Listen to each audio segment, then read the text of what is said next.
Salute, salute, and come on in. Today, we got an audio book, guys. We got My Life from the infamous Mobb Deep, guys. So you're going to get a chance to hear all of the stories. Some of the stories you might have thought you heard, but now you get to hear it from Prodigy's perspective, guys. So without any further ado, let's get right on in. Oh yeah, we get to understand that Summer Jam screen story too. We get to understand who gave Jay-Z that photo, all the Nas stories. So come on, guys, let's get straight on into it.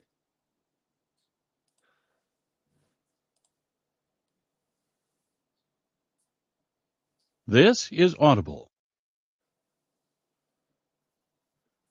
Buck 50 Productions, Blackstone Audio presents My Infamous Life, the audio biography of Mobb Deep's Prodigy by Albert Prodigy Johnson with Laura Checkaway. Read by Prodigy. I dedicate this book to my entire family tree. Kiki, Kizana, Shaka, and Fantasia, I love you. Introduction.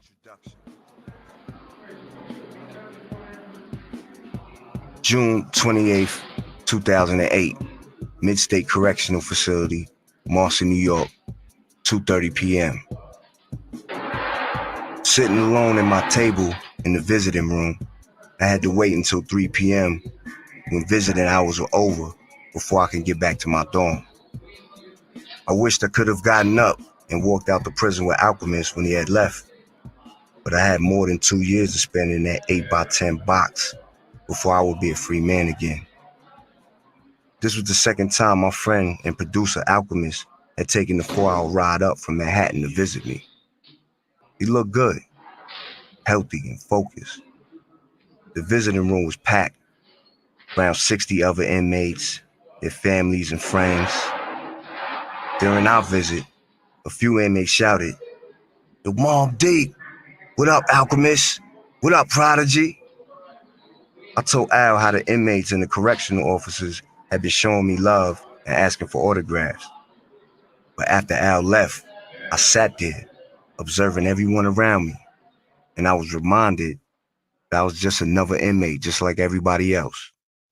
Then number 08A1481. My department identification number represents the year which I got locked up. '08. The facility code A for downstate, the prison I was initially in. And then 1481 indicates that I was the 1,481st inmate to get locked up in the prison that year. We were all the same while stuck inside. Even though I didn't want to be in this prison, I deserved to be here.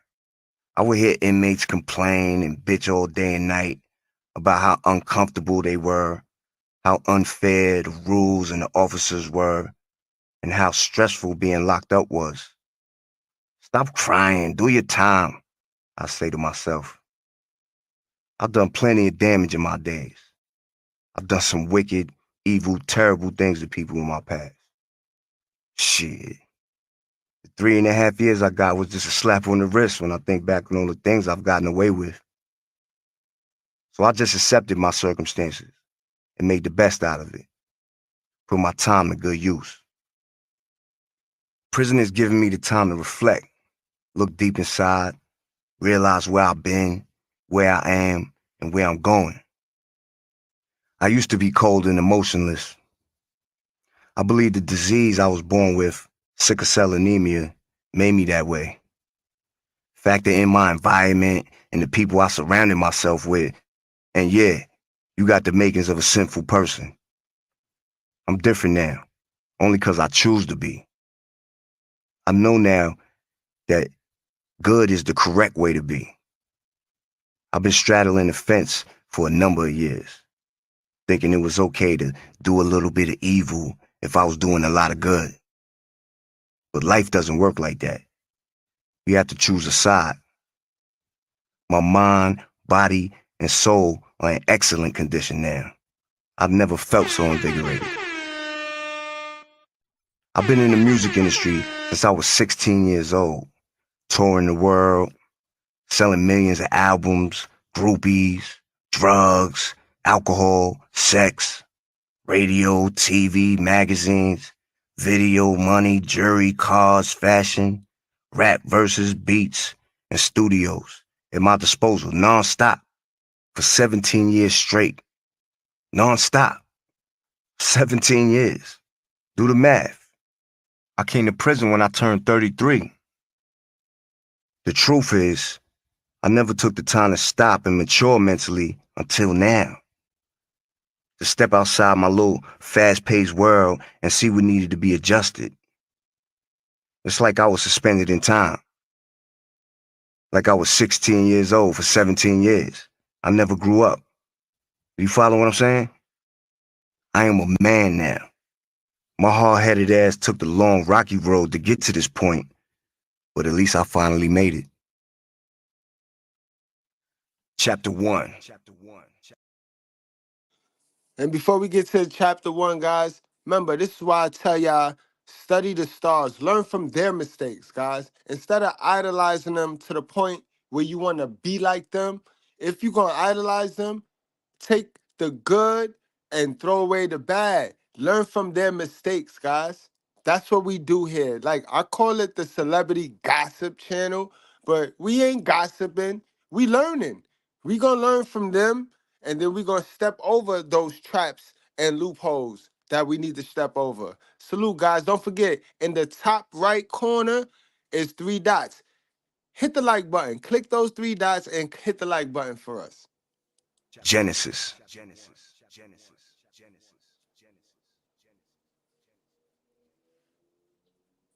Here's a brief family history, because these are the pieces of my puzzle that are most important.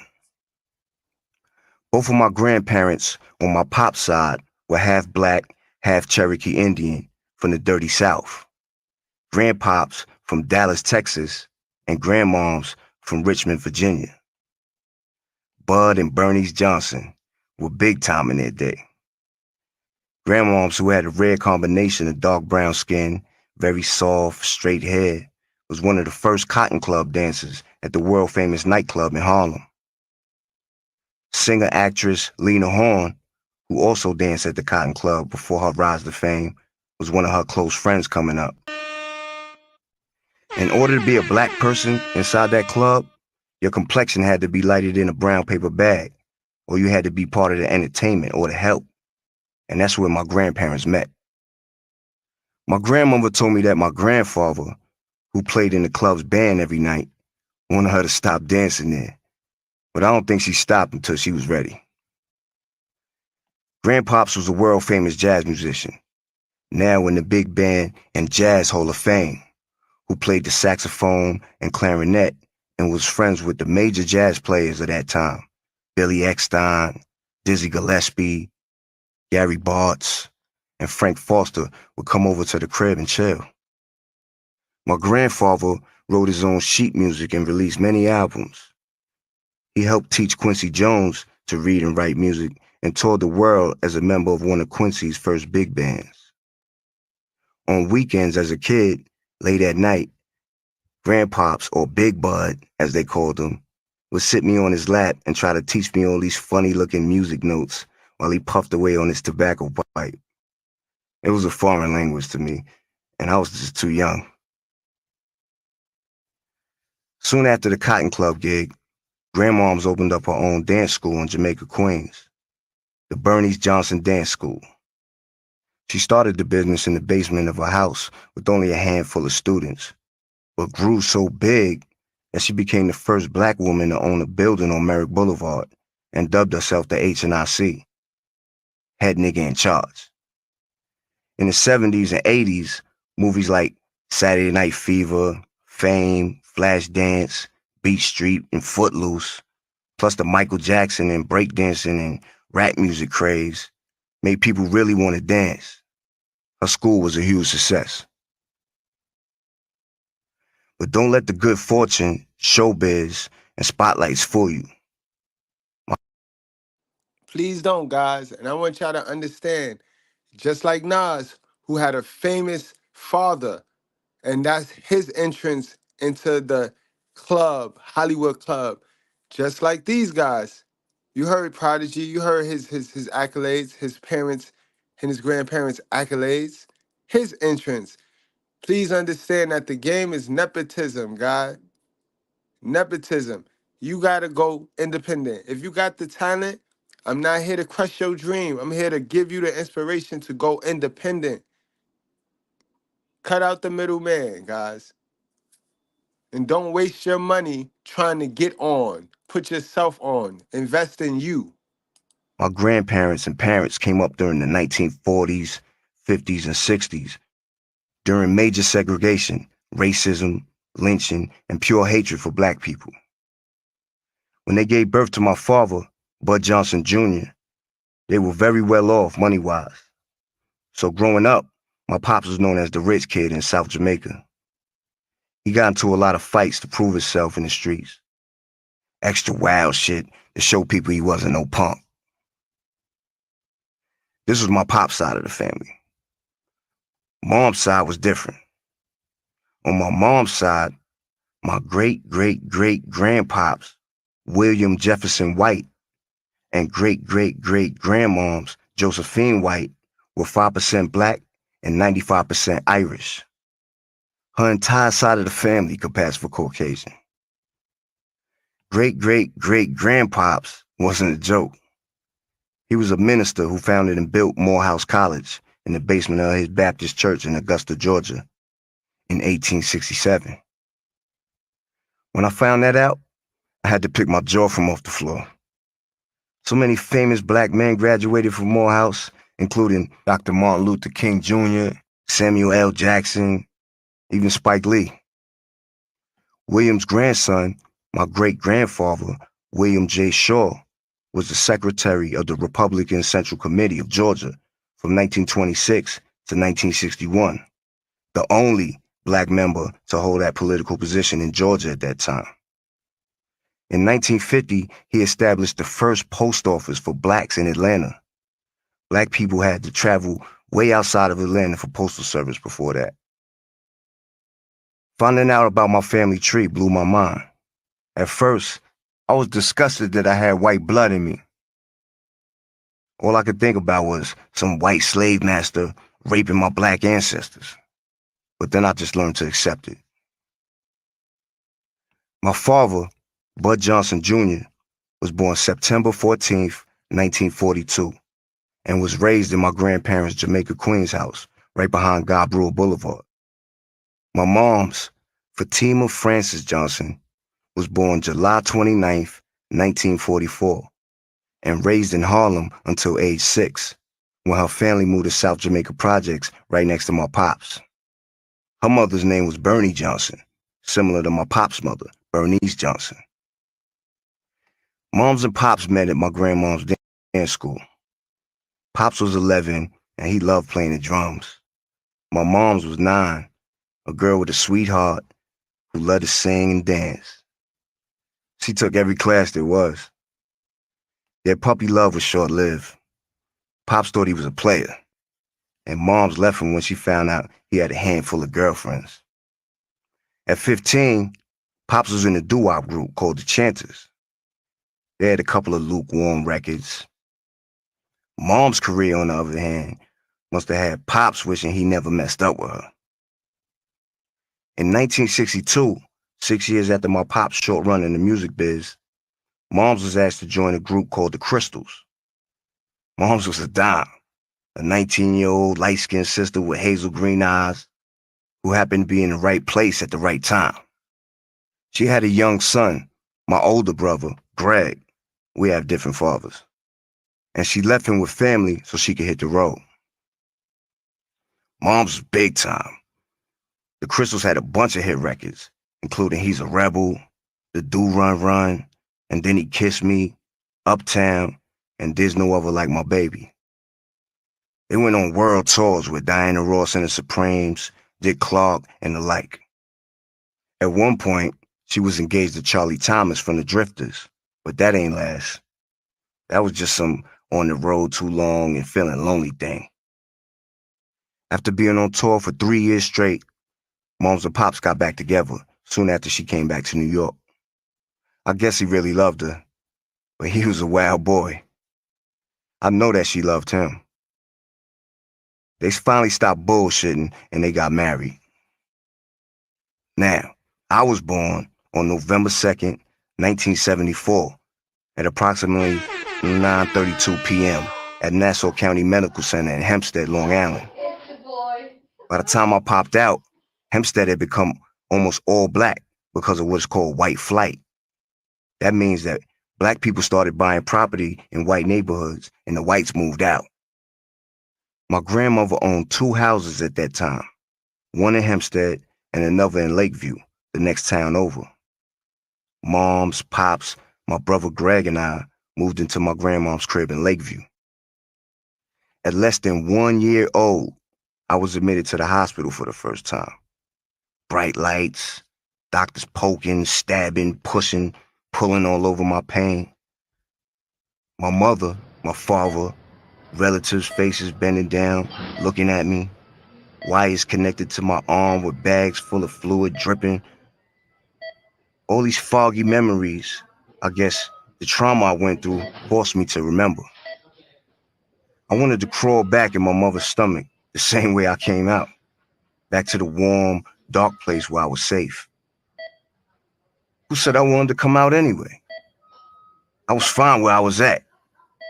But the witch and wizard doctors cut my mother open and pulled me out like they were conducting some twisted ritual and forced me to take part in this crazy world. There was nothing I could do but be confused and wait. I was diagnosed with sickle cell anemia, SS type, the worst form of sickle cell there is, a painful, hereditary blood disorder that affects only blacks and Latinos. There was very limited information about sickle cell when my parents were planning to have a child, so they were just as confused as me.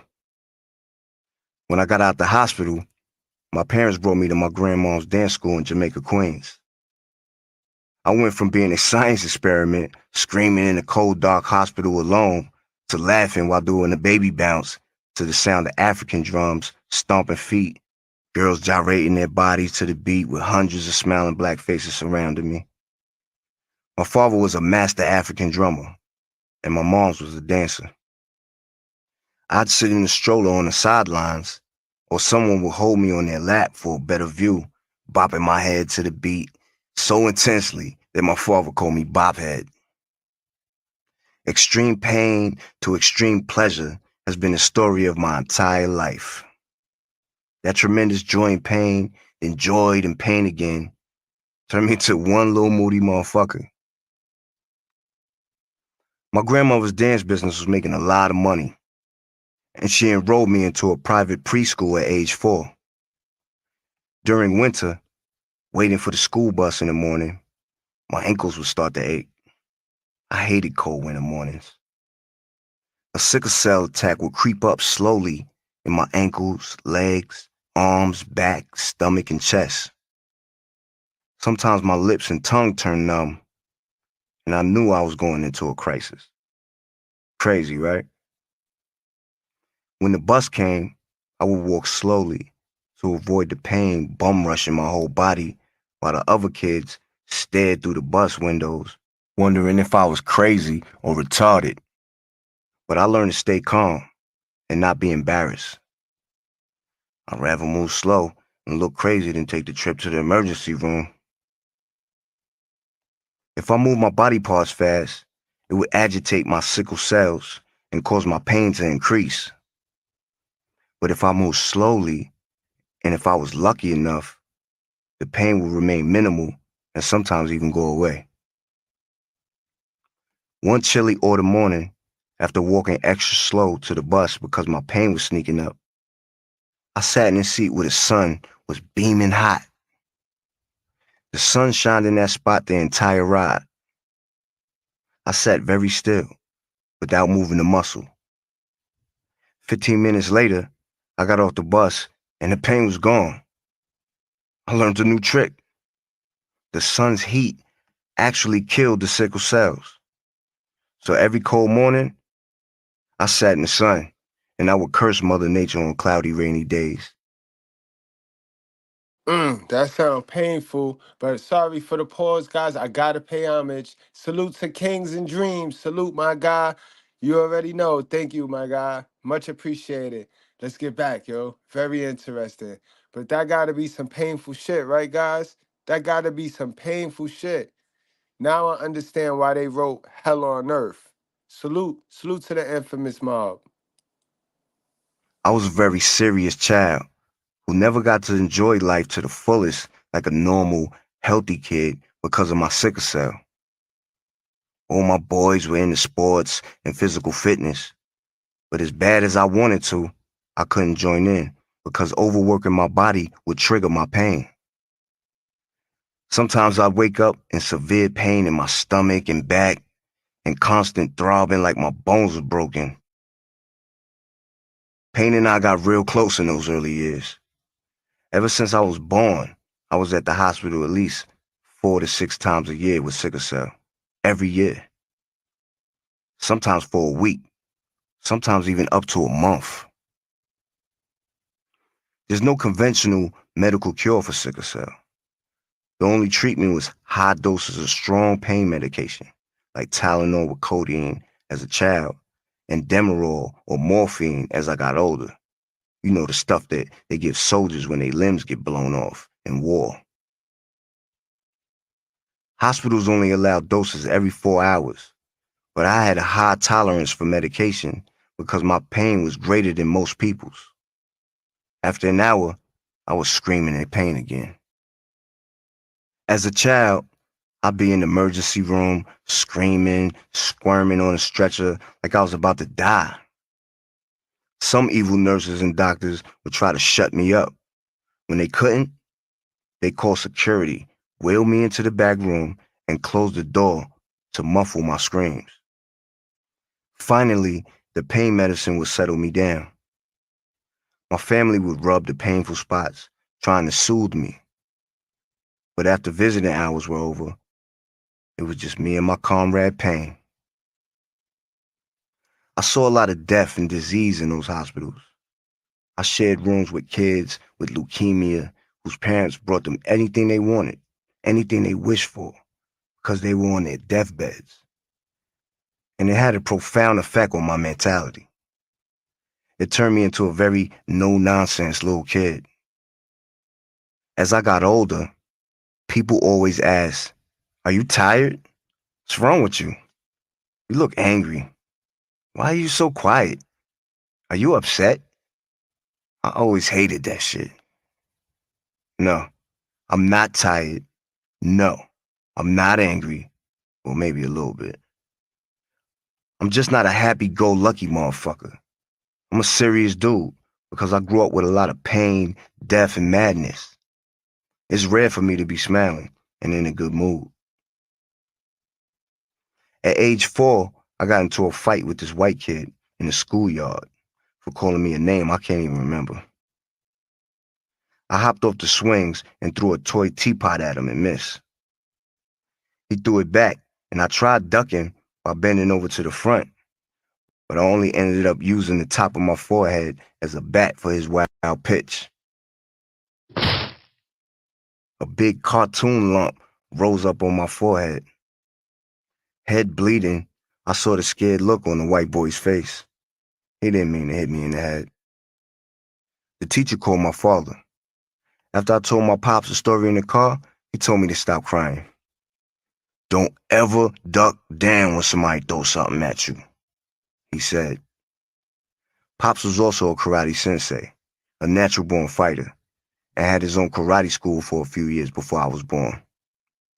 "Just move to the side." After my forehead lump went down, my pops started teaching me karate moves. He enrolled me into a karate class on Jamaica Avenue on 169th Street.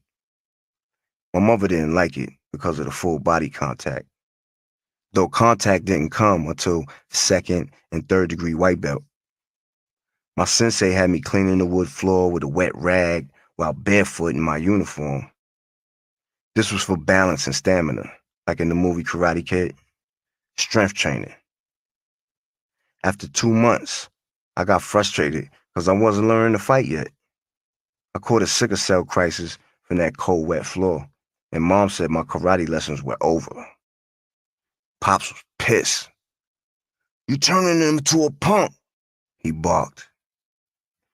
Chest pain overwhelmed me, and I was admitted to Jamaica Hospital. Definitely not the best hospital in Queens. My mom's friend, Dr. Francis, worked there, a black female sickle cell specialist. After Dr. Francis got us in, the doctors informed my mother that I had acute chest syndrome, the sickle cell form of pneumonia. On that visit, I learned to make my presence felt in the emergency room. The squeaky wheel gets the oil. My parents had been trying to coach me on how to conduct myself, but I didn't catch on. Make noise. Hospital ERs don't give a good goddamn about people with sickle cell. But by the time I hit my teens, going to the ER was like going to war. A sickle cell crisis gets gradually worse as time passes. Normal red blood cells are small round circles that resemble a round piece of candy, like a Search Mint or a Lifesaver without the hole in the middle. When going into a sickle cell crisis, normal round red blood cells change to a crescent or a sickle shape. Those sickle-shaped blood cells create a domino effect, interlocking throughout the body, creating clotting and blocking oxygen from flowing through the bloodstream. Loss of oxygen, combined with the loss of blood flow, creates tremendous pain, risk of stroke, bone damage, and other life-threatening consequences. It also causes the immune system to weaken, and it makes it easy to get infections. Acute chest syndrome was no joke for a 4-year-old, and they put me in a big plastic bubble in the intensive care unit. My mother worked during the day, so my grandmother stayed all day and my mom's came at night. One afternoon, when grandmoms came to see me, I was sleeping hard for a few hours. And when she tried waking me up, I wouldn't open my eyes. She called the doctor to check on me, and they said I was just sleeping. She called their superiors, and they said the same.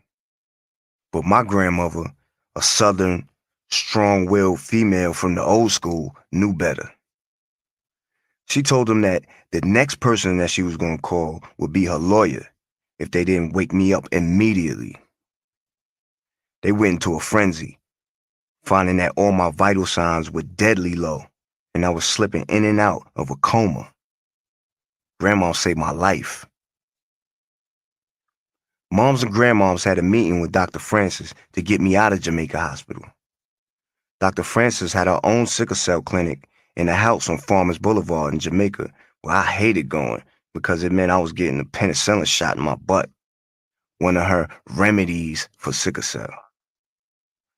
She told moms and grandmoms that Long Island Jewish Hospital was more prestigious than Jamaica Hospital, so I was transferred there for at least a month. The pediatrics unit at Long Island Jewish Hospital had air hockey, foosball, toys, and movies. Jamaica Hospital didn't have a single game or activity. As soon as I felt well enough, I dragged my IV pole down the hallway to the playroom. I was in sick kid heaven. The food was like home cooking. They had brand name cereals, corn pops, sugar smacks, frosted flakes. But no matter how much good stuff they had, it was still just a nasty ass hospital. People dying and infectious disease all around. When I got out the following month, it was back to the cold mornings, walking slowly to the school bus. I started getting used to this routine, landing in the hospital at least 6 times between the ages 4 and 5. My parents realized I had another serious problem around that age, pissing in the bed. Most men, let alone rappers, wouldn't dare admit this, but a side effect from drinking tons of water to keep my blood hydrated, was waking up with a flood in my bed. "Why didn't you just get up to use the bathroom?" my pops used to yell. I tried to explain that I was just sleeping when it happened, so how could I get up? But Pops wasn't trying to hear that. He whipped my ass with the belt, thinking I was just scared of the dark and didn't want to walk to the bathroom at night. Grandma's bought this crazy gadget that was supposed to put an end to the bedwetting.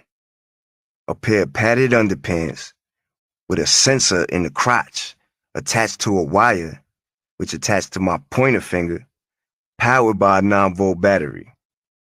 As soon as you started pissing, the sensor made the finger attachment vibrate to wake you up.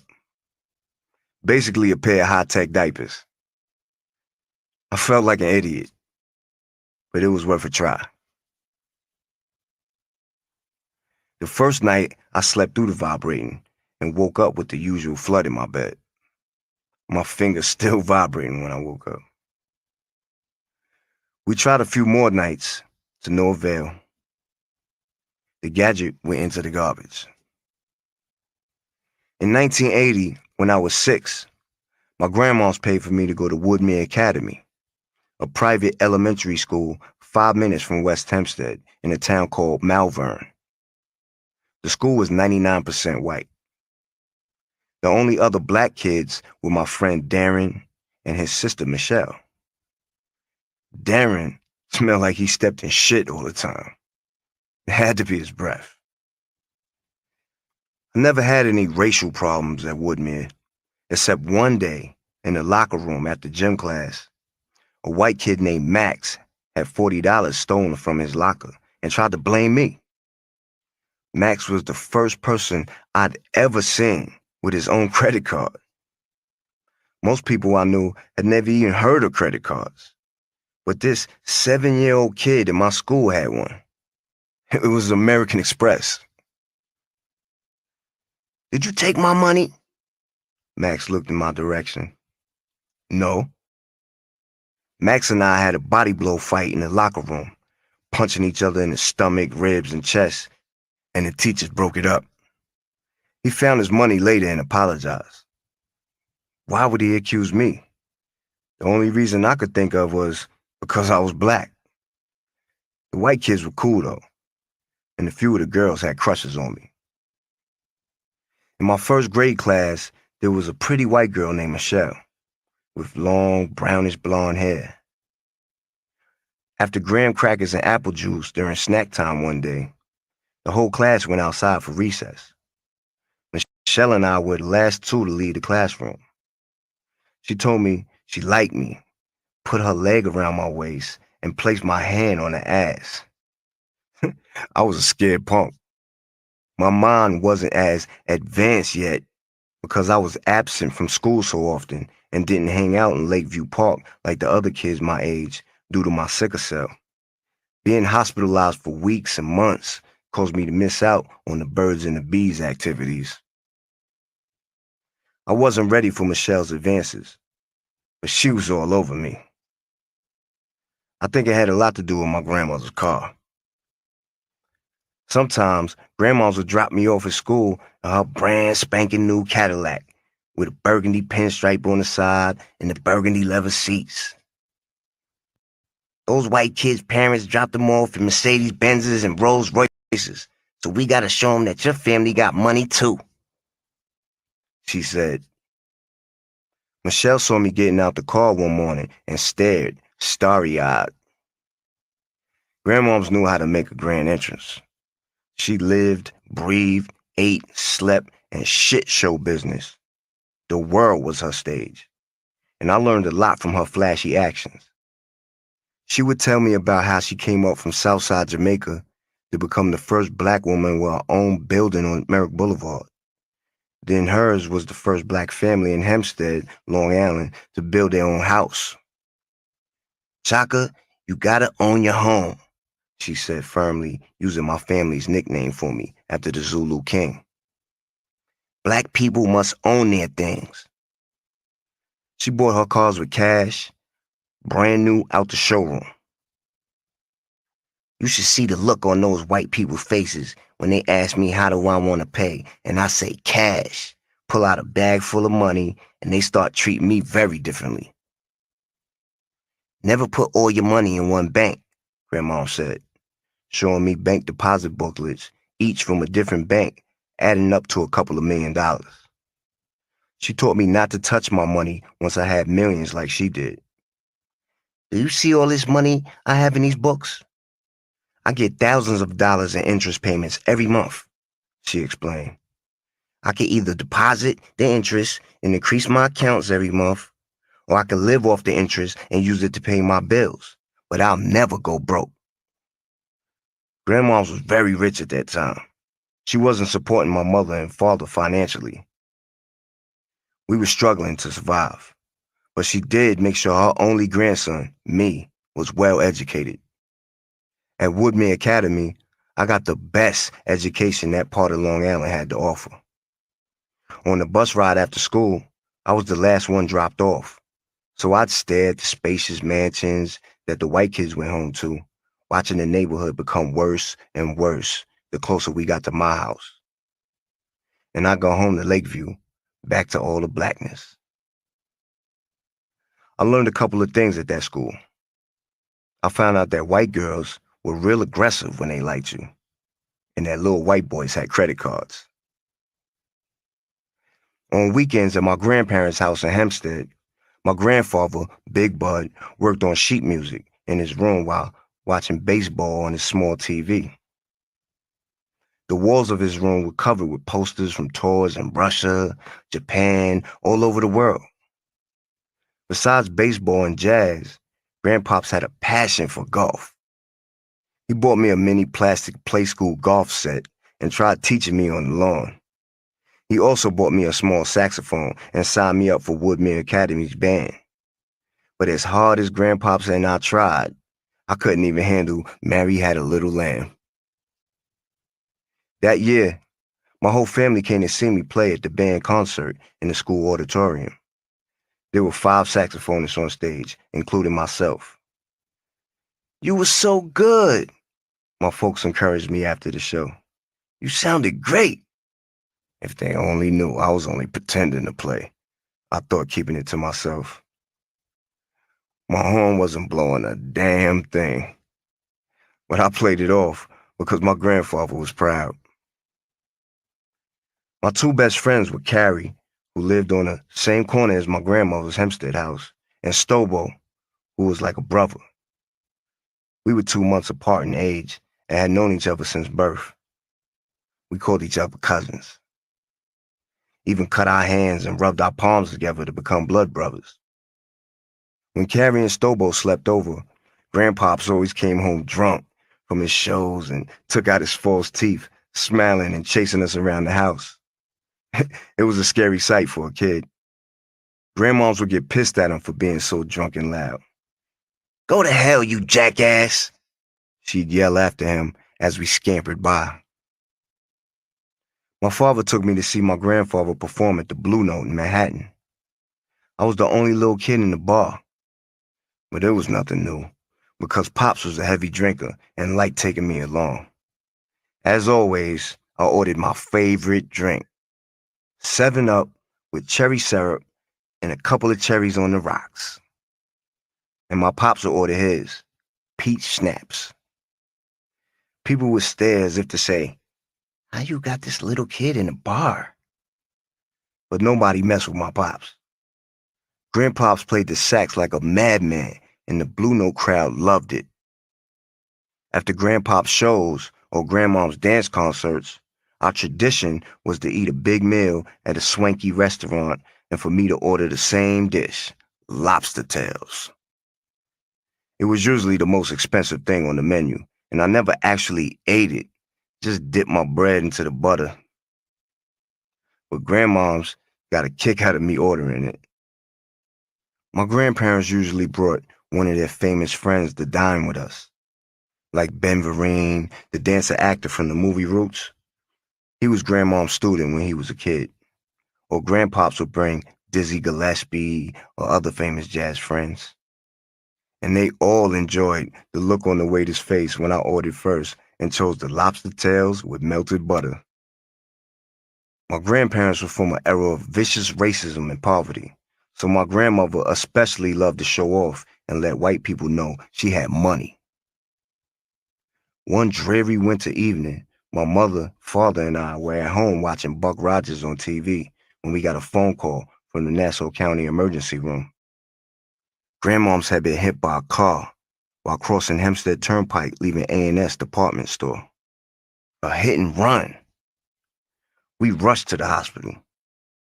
The doctor said she was paralyzed from the waist down and would never walk again. Miss Bernice Johnson, the queen of dance, paralyzed?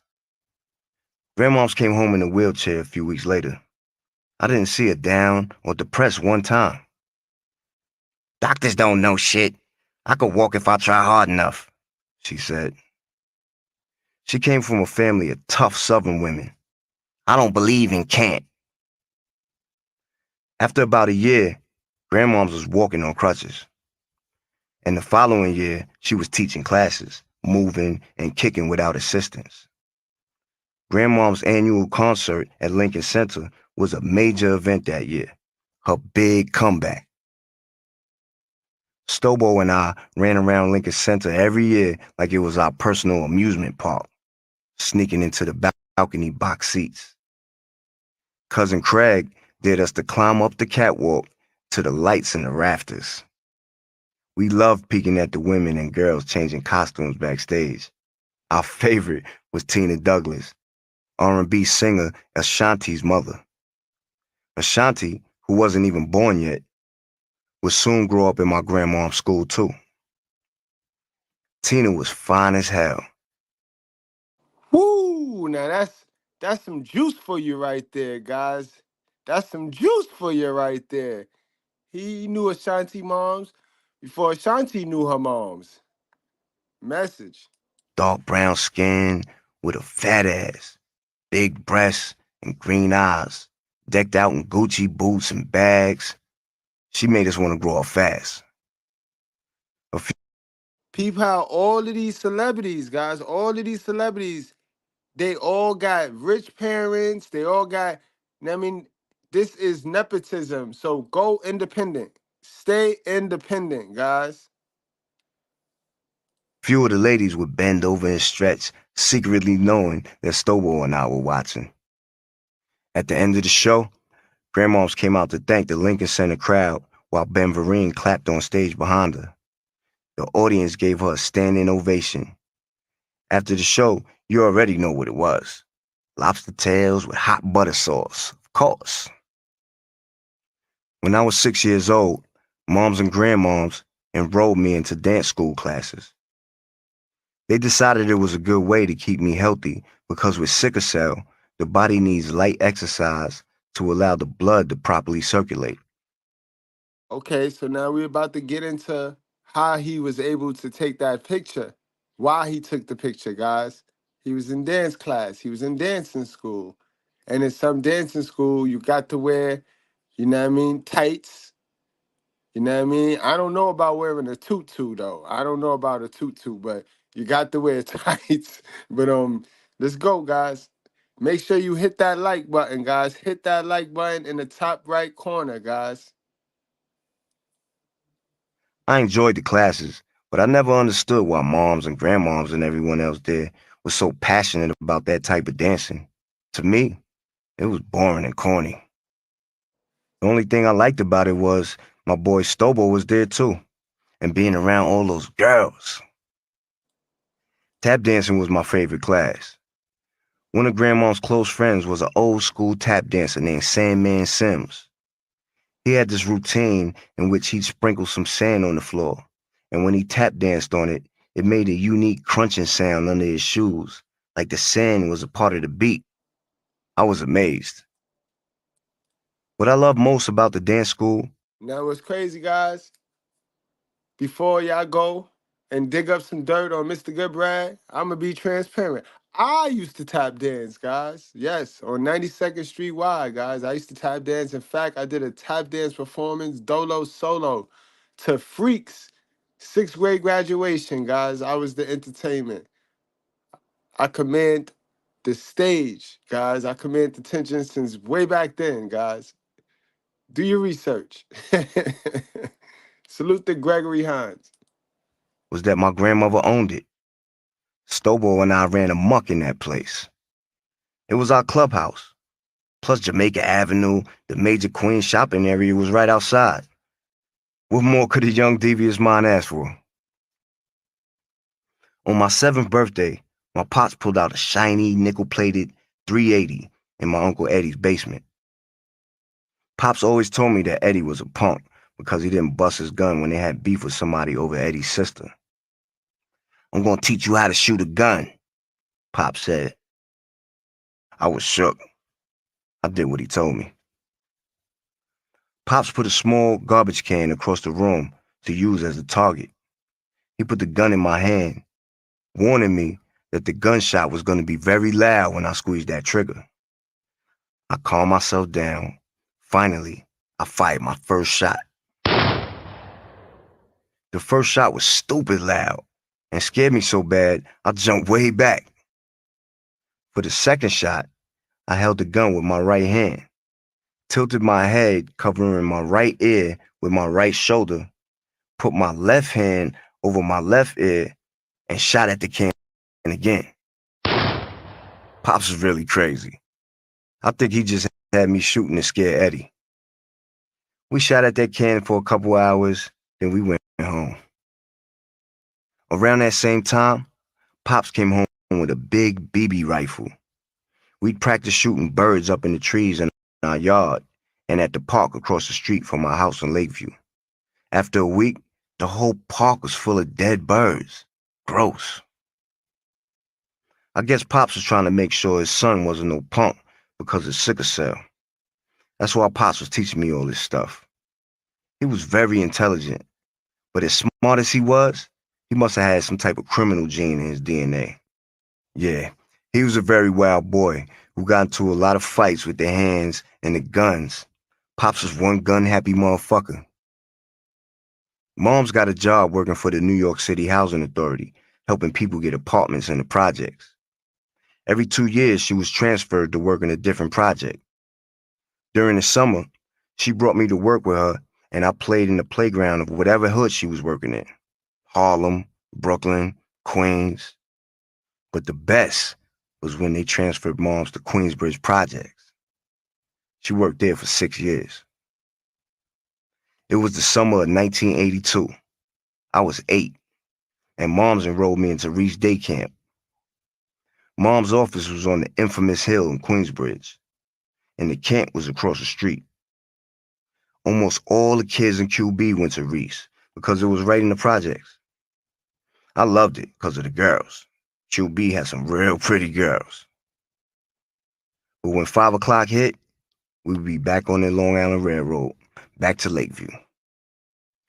Even though Moms toured the world with hit records, you know the music biz.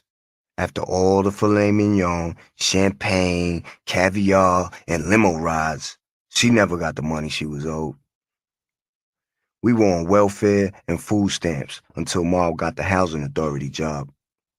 But no matter what, Mom's always kept a positive attitude and a kind heart. Maybe that's why Pops thought he can get away with murder. One evening, when we came back from QB, Moms found Pop's heroin works hidden in a cosmetics bag. Needles, syringes, spoons, cotton balls, tourniquet. They argued back and forth. He left and didn't come back home for months.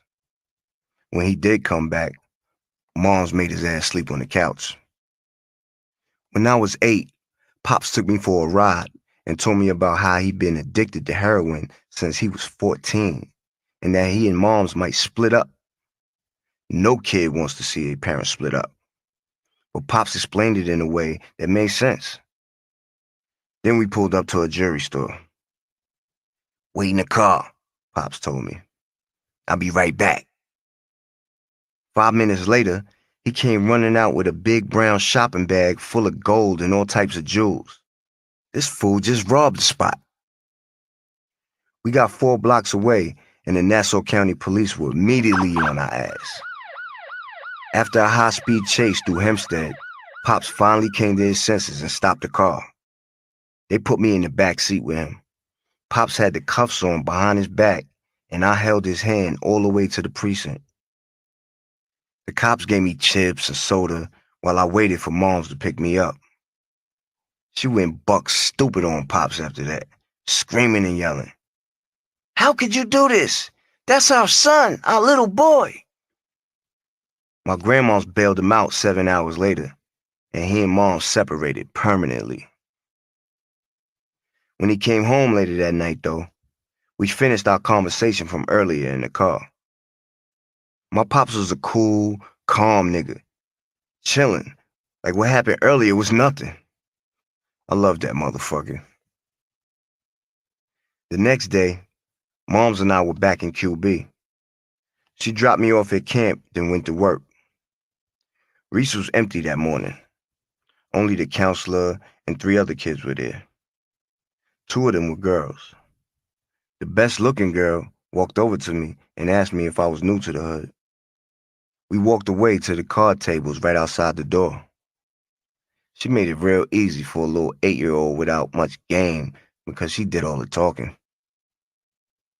Meanwhile, the girl's boyfriend and 7 of his friends walked up behind me. She was quiet all of a sudden. Just as I started getting into the conversation, a hand grabbed my neck from behind and turned me around. "What you think you doing?" Her boyfriend barked. He grabbed my face and pushed me up against the wall to let me know I was talking to his girlfriend. "I'm new here. I ain't know it was your girl," I told him. "Better watch yourself," the kid warned as he and his boys walked off. I went back in the building. I was really about to start kicking it to Shorty, I thought, embarrassed and mad as hell. But I'm happy I ain't get jumped. It's funny how life works, because I ended up being cool with that kid, Deaky, like 10 years later. He never remembered that day when I brought it up. Later that day, they took us to free lunch at a school on 21st Street. Free lunch was disgusting. I found maggots at the bottom of my salad on a cardboard tray the first day. I never ate there again. But they still made us go. Sometimes we got on a yellow bus for free lunch at another school in Astoria, Queens. I carried a pocket knife that came in handy one afternoon. On the bus to Astoria free lunch, a big fight with 4x4s and bottles broke out with kids from another hood. The kids tried to run inside our bus and beat people up. I started swinging my pocket knife. I had them niggas shook. It was rough for a little kid, man. Something was bound to go down at free lunch, in QB, or the locker room at Astoria Pool. I ain't never telling Moms, because I know she won't let me go anymore. I kept all the crazy stuff to myself. A popular thing with the kids in Queensbridge was making rock shooters out of quarter water bottle tops. When I first came around, I would see kids shooting rocks out of them shits. And if one of those rocks hit you, it felt worse than getting shot with a CO2-powered BB gun. I quickly learned how to make one because all the kids were carrying them around like guns.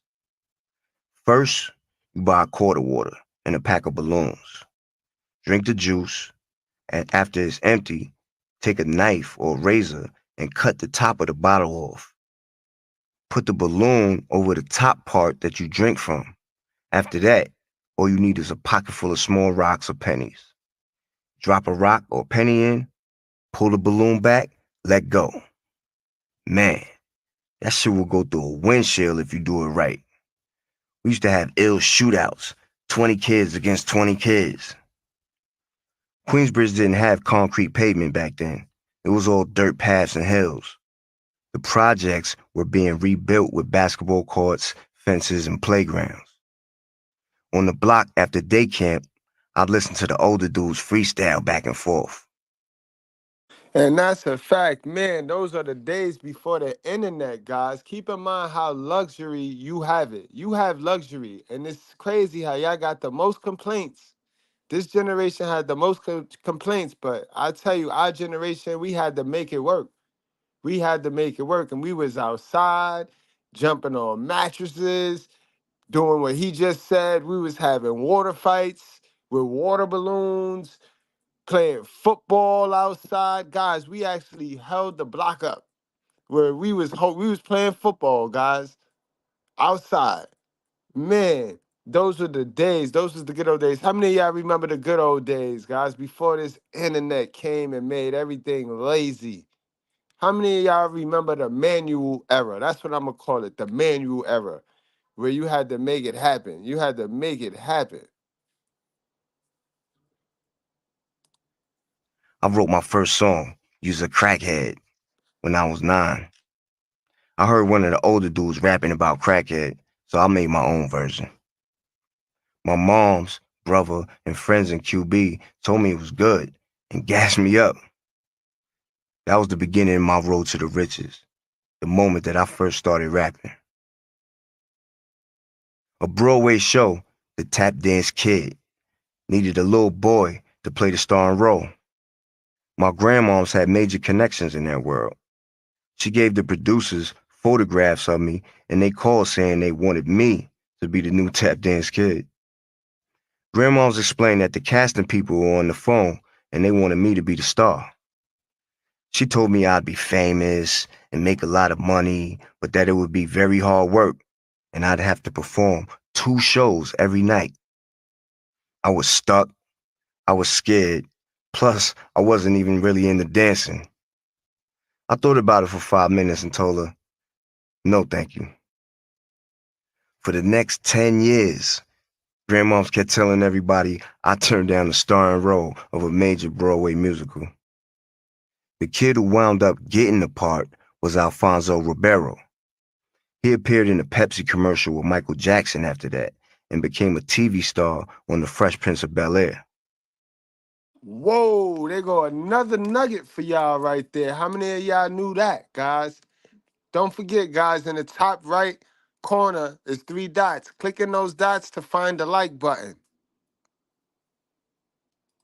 Hey, I guess Alfonso owes me. I did him a huge favor.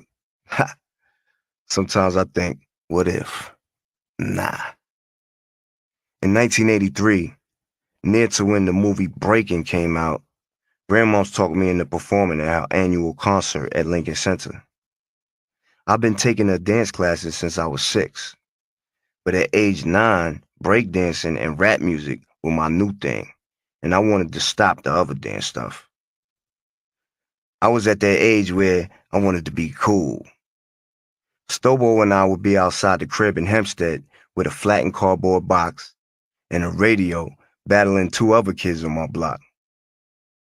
We wore gray nylon windbreak outfits, white gloves, trucker hats with Playboy bunnies on it.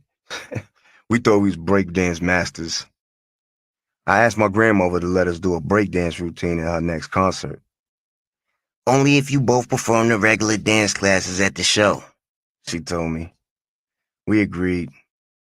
It was a small price to pay, and was the first time my grandmom's incorporated a hip-hop routine in her concert. We killed it, along with the tap and African and ballet, all that. She thought it was cute to have her little grandson dancing in her school, but Stobo and I were quickly growing out of it. I can't front. Dance school was fun when we were younger. An older girl named Kerry hooked Stobo and I up with these twins, Renee and Michelle, 2 fly-ass, light-skinned West Indian shorties. They were in all our classes. Stobo had Michelle, and I had Renee. We all had fun. Grandmoms was cool with the singer-actress Diana Ross, who enrolled her daughter Chutney at the school. My grandmother told Diana that Chutney couldn't pull up in limos or Bentleys because it would make too much of a scene. They agreed it would be better for her to arrive in a regular car. Chutney was real cute. She was the same age and in class with Stobo and me.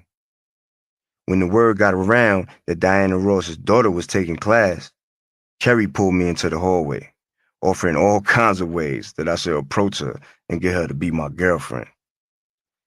Chaka, I'm telling you, you gotta get her, Kerry said.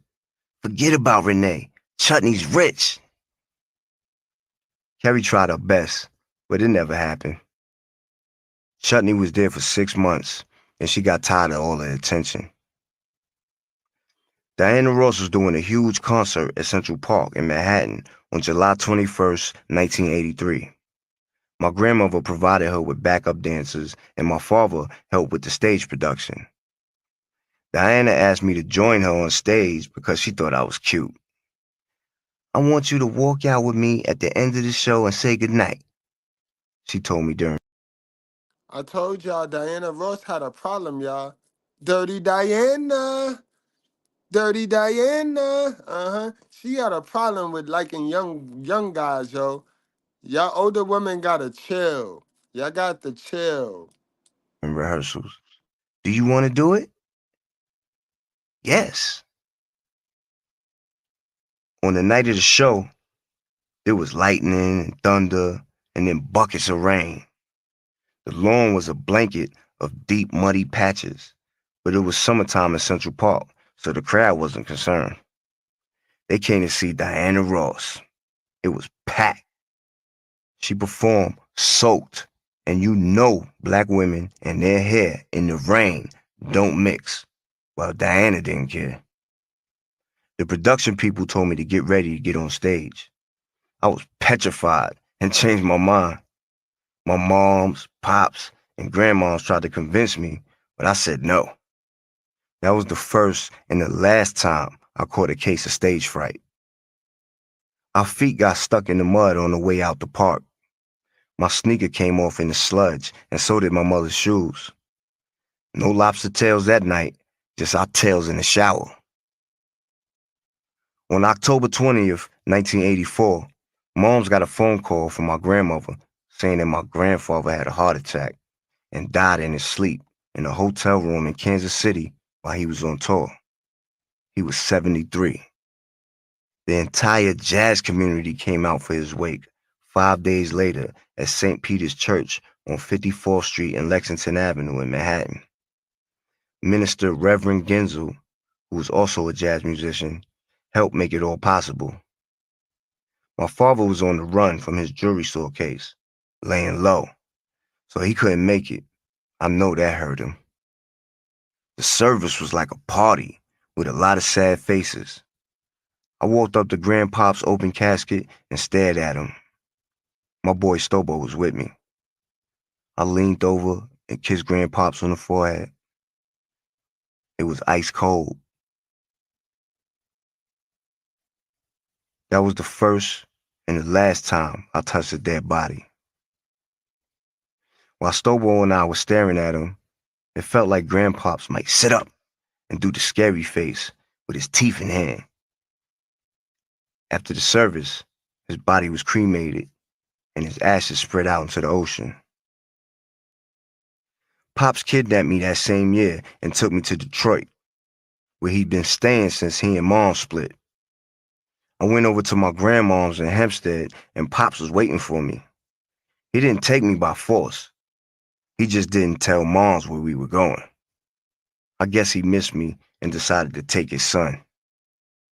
I think Pops also wanted to show me how he was living now, because his cousin Beverly had this nigga ballin'.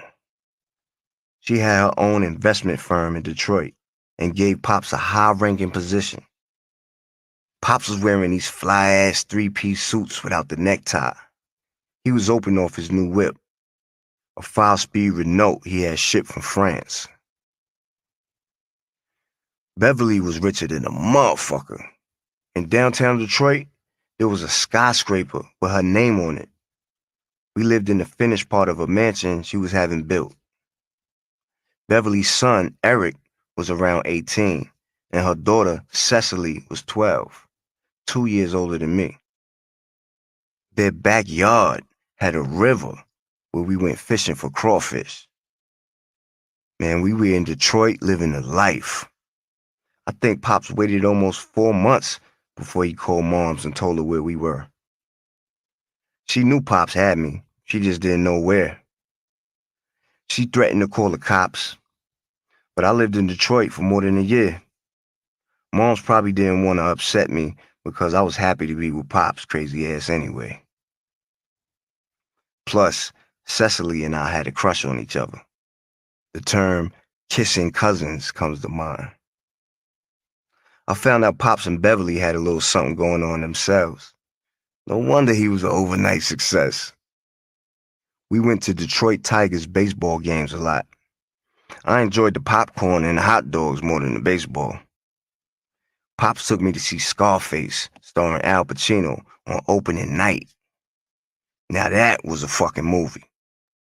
Those three-piece suits without the necktie that Pops was wearing almost looked exactly like the ones Tony Montana had on. I guess that was the style. Cousin Cecily was a very pretty, dark brown skinned girl. She grew up with a lot of money, but was a down-to-earth tomboy. She made her own experimental facial cream products out of mud, perfume, and all types of weird stuff, using me as a guinea pig, putting crap all over my face. She was like a white girl compared to the black girls I was used to back home. She spoke like a white girl and introduced me to rock and roll music. The Jay Giles Band, Centerfold, Cecily's favorite song, constantly played on her little 45 portable record player. She taught me how to eat artichokes, watch WWF wrestling, and speak Detroit. Like instead of saying soda, they say pop. Then all of a sudden, the ride was over. Mom's threats of calling the police worked, and Pops agreed to send me back home. I was back in New York, except we weren't in Lakeview anymore. Moms had moved to Left Rack City, Queens. Pops wound up coming back to New York too, got caught by the police, and ended up doing a year in Nassau County Jail for the jewelry store thing. Once his bid was over, he moved back into the house in Lakeview with his new woman, Rita, and her teenage kids, Leon and Loretta. I wanted to be with my pops, so Moms allowed me to stay with him and go to school over there for a while. I walked to Howard T. Herbert Middle School, cutting through the woods and crossing a construction landfill with my next-door neighbors Angel and Ronaldo. In Lakeview, I had only a handful of friends, Angel and Ray, Todd, and my man Shamik. Shamik had all the cool shit, gazelle glasses, shell-toe Adidas, and a giant boombox radio. When I saw his shell toes, I told my moms and pops I wanted a pair, but they bought me the Olympians instead. At school the next day, Sha said, "Nigga, them shits got 5 stripes. Adidas only got 3. But Sha was my nigga. He didn't make fun of my shoes, at least not to my face. One afternoon, on the walk home from school, a crew of brothers, the Charlestons, were beating everybody up who cut through the woods. As I walked out of the woods and onto their street, I saw one of the brothers hitting people with a wooden Louisville slugger bat on their legs, arms, and backpacks. Pops had taught me how to snatch a bat or a stick from somebody if they were about to swing it at you, practicing with a broomstick in slow motion. Never duck or try to move out the way if somebody's about to swing a bat at you, Pops told me. Rush them, get in close, then use your arm to grab the arm that they're swinging the bat with and hyperextend their elbow. But it's not the same in a real-life situation. The kid was about to take a swing at me, so I rushed him. But he was too big and hit me in the mouth with the slugger. Yo, this nigga made my bottom teeth go through my bottom lip. I was leaking blood in a daze. The expression on my friends' faces as they walked home with me made me think my face had been destroyed. In my bathroom mirror, I saw a little vein hanging out the hole right under my bottom lip. Uncle Lenny came by, and when he saw my face, he took me to the hospital to get stitches. I still got this scar to this day. Uncle Lenny was always very elusive. He'd be missing in action for long periods of time, and then suddenly show up at our house. Lenny wasn't my real uncle, but I was raised to call him Uncle Lenny. He always took care of me when he was around. My mother made me move back in with her after about a year because I was sleeping in the cold, damp basement in Lakeview and kept getting sick. Mom's move to Left Rack in 1985, the hood right between Jamaica and Queensbridge, was a major turning point in my life. I turned 11, and she was letting me hang outside until the streetlights came on. The apartment complex was co-ops, not projects, but with all the drug activity, it wasn't much of a difference. Crack had come out a few years earlier, and almost every kid my age was selling it for older dudes. My first week in Left Rack, I was walking to the store, and who was sitting on a short wall by the parking lot with my friend Shamik, who lived around the corner from me in Lakeview. Shy and his family had just moved to Left Rack. What a fucking coincidence. Shy was obviously doing his thing, slinging drugs.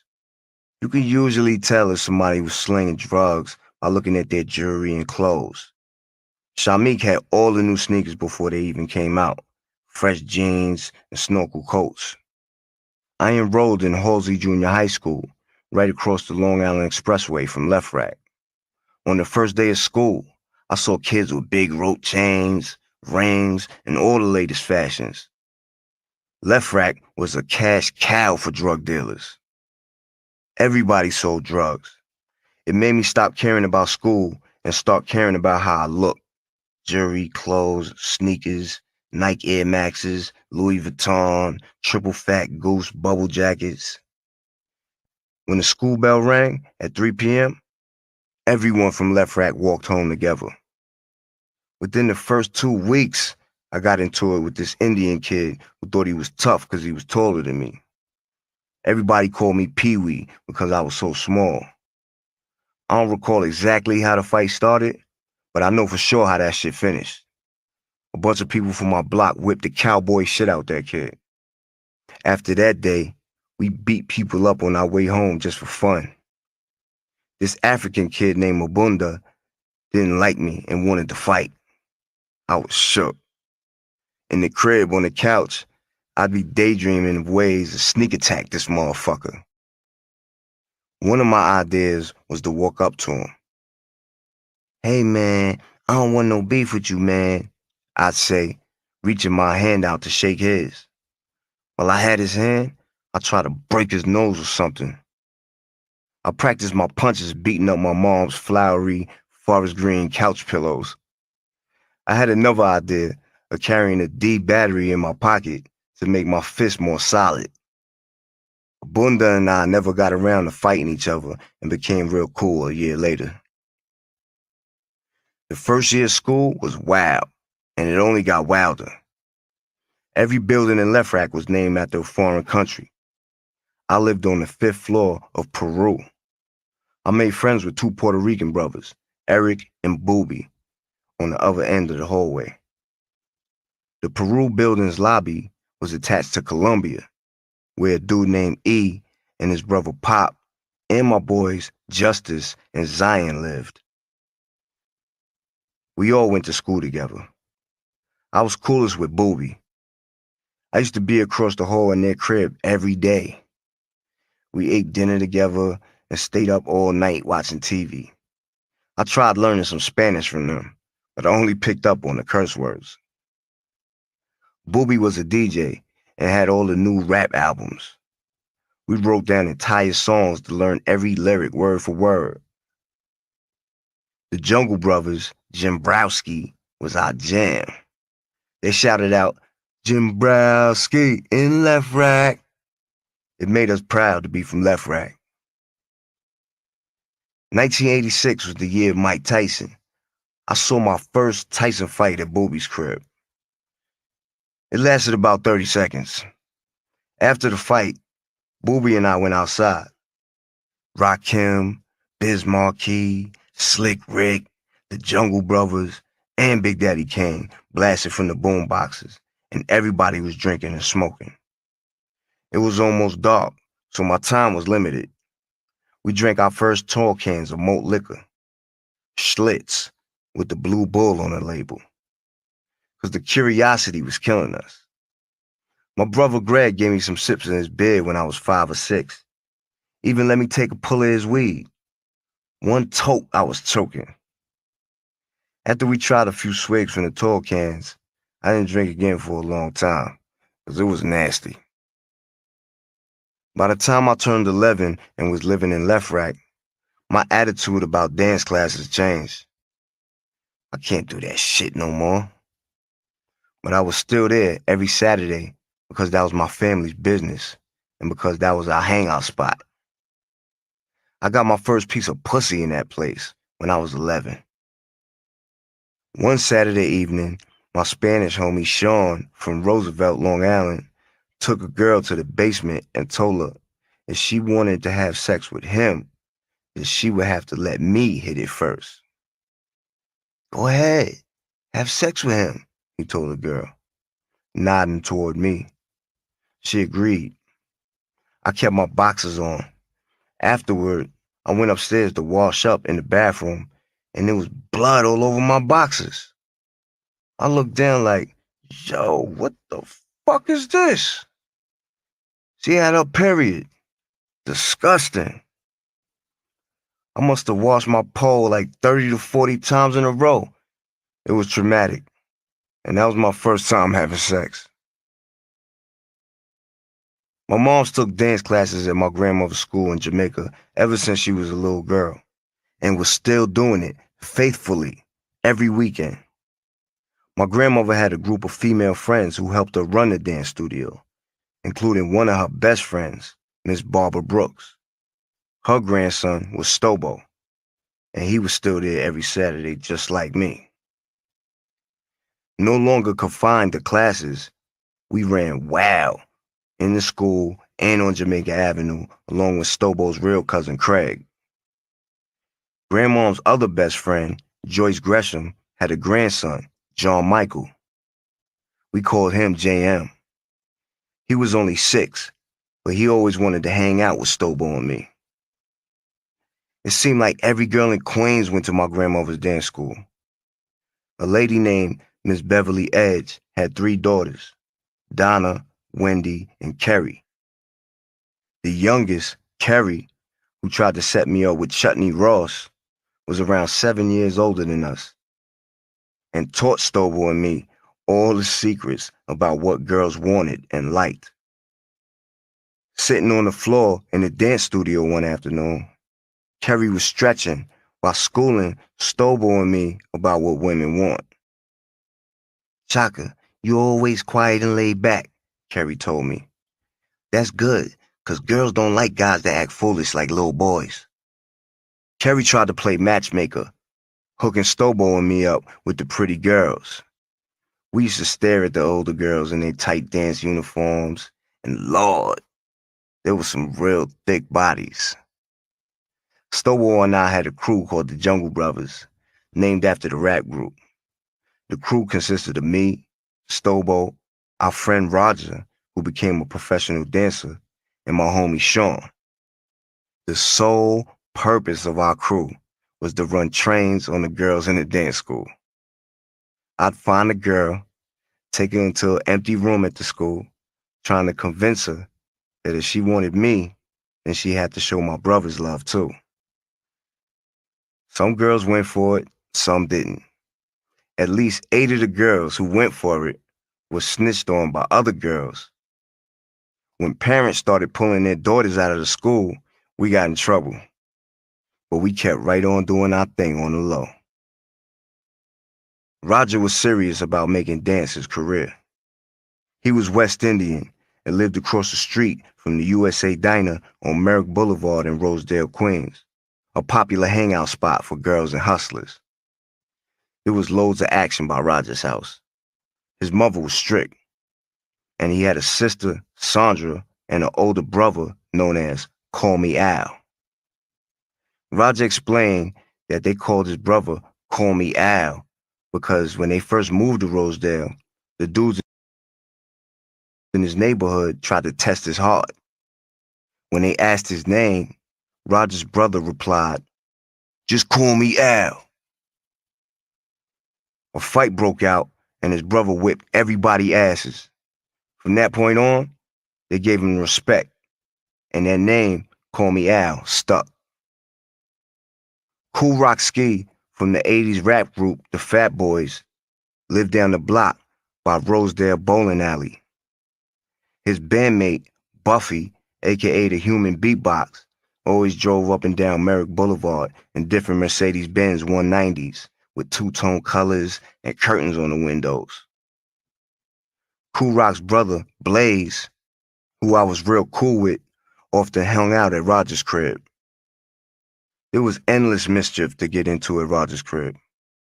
Green Acres Mall and Sunrise Multiplex were in walking distance. The Ninth Posse, a well-known street gang in that part of Queens, threw a lot of parties. Kerry dated one of the gang members, so she invited us.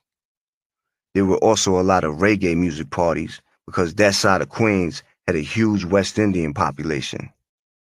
Roger, Stobo, Sean, Stobo's cousin Craig, and I bought 40 ounces of beer from Poppin' Kim's convenience store on Merrick Boulevard. Ice cold with the frost still on them, and hit all the parties. Beer was still nasty to me, but we drank it on those party nights. Late one night, Craig came up with a plan to break into a school a few blocks away in Rosedale. Craig had just came home from jail the year before and was already looking for trouble. He was 7 years older than us, around 18, and was the ringleader of all our early rebellion. We climbed up the side of the school and through an open window. We stole phones, copy machines, and other electronics. Craig sold it all for petty cash. Craig always had some type of scheme. He took Stobo and me on missions all over Queens, daring us to cross the Long Island Railroad tracks by Linden and Farmers Boulevard and to run across the Belt Parkway for thrills. After Craig turned us out with all this crazy shit he had us doing, we started doing a lot of wild pranks on our own. One summer morning, around 2 a.m., Roger and I saw a McDonald's 16-wheeler delivery truck pulled up in the McDonald's parking lot across from the USA Diner. From Roger's backyard, we saw that the back of the truck was open, so we ran over and took what we could. Crates of eggs, boxes of hash browns, burgers, buns, cheese, biscuits, pancakes, syrup, ketchup. Roger's refrigerator and freezer was filled with food. I don't remember what he told his moms, but the next morning she cooked us a big breakfast. Stover and I were chilling at my grandmother's house in Hempstead one day when grandma's told us the TV star Emmanuel Lewis, aka Webster, and his brother were coming over. A girl from the dance school had started dating Webster's brother. Even though Webster was a dwarf or a midget, his brother wasn't. I called Carrie down the block to tell him the news. "Yo, Webster's coming to my house," I said. "Come over if you want to meet him." A few hours later, Webster, Carrie, Stobo, and I were in the living room when Webster started showing us his breakdance move. Backspins, windmills, even headspins. Oh shit, Webster can breakdance. He's good too. I remember seeing pictures of him and Michael Jackson together, with Mike holding him up, carrying him like a baby. That didn't look too right to me. "Yo, what's up with you and Michael Jackson?" I asked Webster straight up. "What do y'all talk about when y'all together?" Webster got quiet and changed the subject. So I asked again, "Is Michael gay? What's up with him for real?" Webster acted as if he didn't hear my questions and walked into the room where my grandmoms was talking to his brother. I knew that Webster later denied it, But Carrie Stoble and I laughed about it for a long time, saying that Michael was a fruit cup and Webster was a little boy toy. I wanted my 12th birthday to be an event. Since Craig had just came home from doing a bid, grandmoms had given him a job cleaning and locking up the studio at night, so his parole officer would get off his back. I told Craig to get some weed, and I buy the 40s. We were all going to get high for the first time late that night after everybody left. Stobo, Craig, Roger, Sean, and a tap dancer named Derek. Craig and Derek were the oldest. They'd both been high and drunk before, but it was the first time for the rest of us. We got so high and pissy drunk in my grandmother's office, Stobo stumbled out the building crying and screaming, "I'm blind! I can't see!" We walked from Jamaica Avenue up Merrick Boulevard all the way to Rosedale and crashed at Roger's crib. Stobo threw up in the toilet and passed out with his pants around his ankles on the bathroom floor. He had us all cracking up. That night was a pivotal point. I was about to become a teenager, and I thought I was becoming a man. I guess all the criminal, juvenile, delinquent mischief I was getting into was my way of having fun, since sickle cell didn't allow me to do sports and stuff the other kids were into. I'm becoming a man, I thought. I have to make my own decisions, take control of my destiny. At 12, I started seriously getting into rap music. Rap exhibited the aggressiveness that had been in my heart and mind all my life. The first albums I bought were LL Cool J's Radio and Run DMC's self-titled debut, Sucker MCs. I repeated the verses to my mom's, acting as if I wrote them. Rap music made me feel good for a change. One day after school, Booby came over and spit a verse for me. "Whose verse is that?" I asked. He looked at me like I was crazy. "You don't know about the symphony?" We walked to Booby's crib and he played the record for me. The song was from Marley Marl's In Control Volume 1 album. The verse Booby spit was Coogee rap. "You can't replace me, ice me or ace me, base me, face me, slice me, erase me, bite me or taste me. I show you that I got force. My rap burns your mouth like hot sauce." After I heard that, there was no turning back. I was going to be a rap star. September came around again, and it was time for back to school shopping.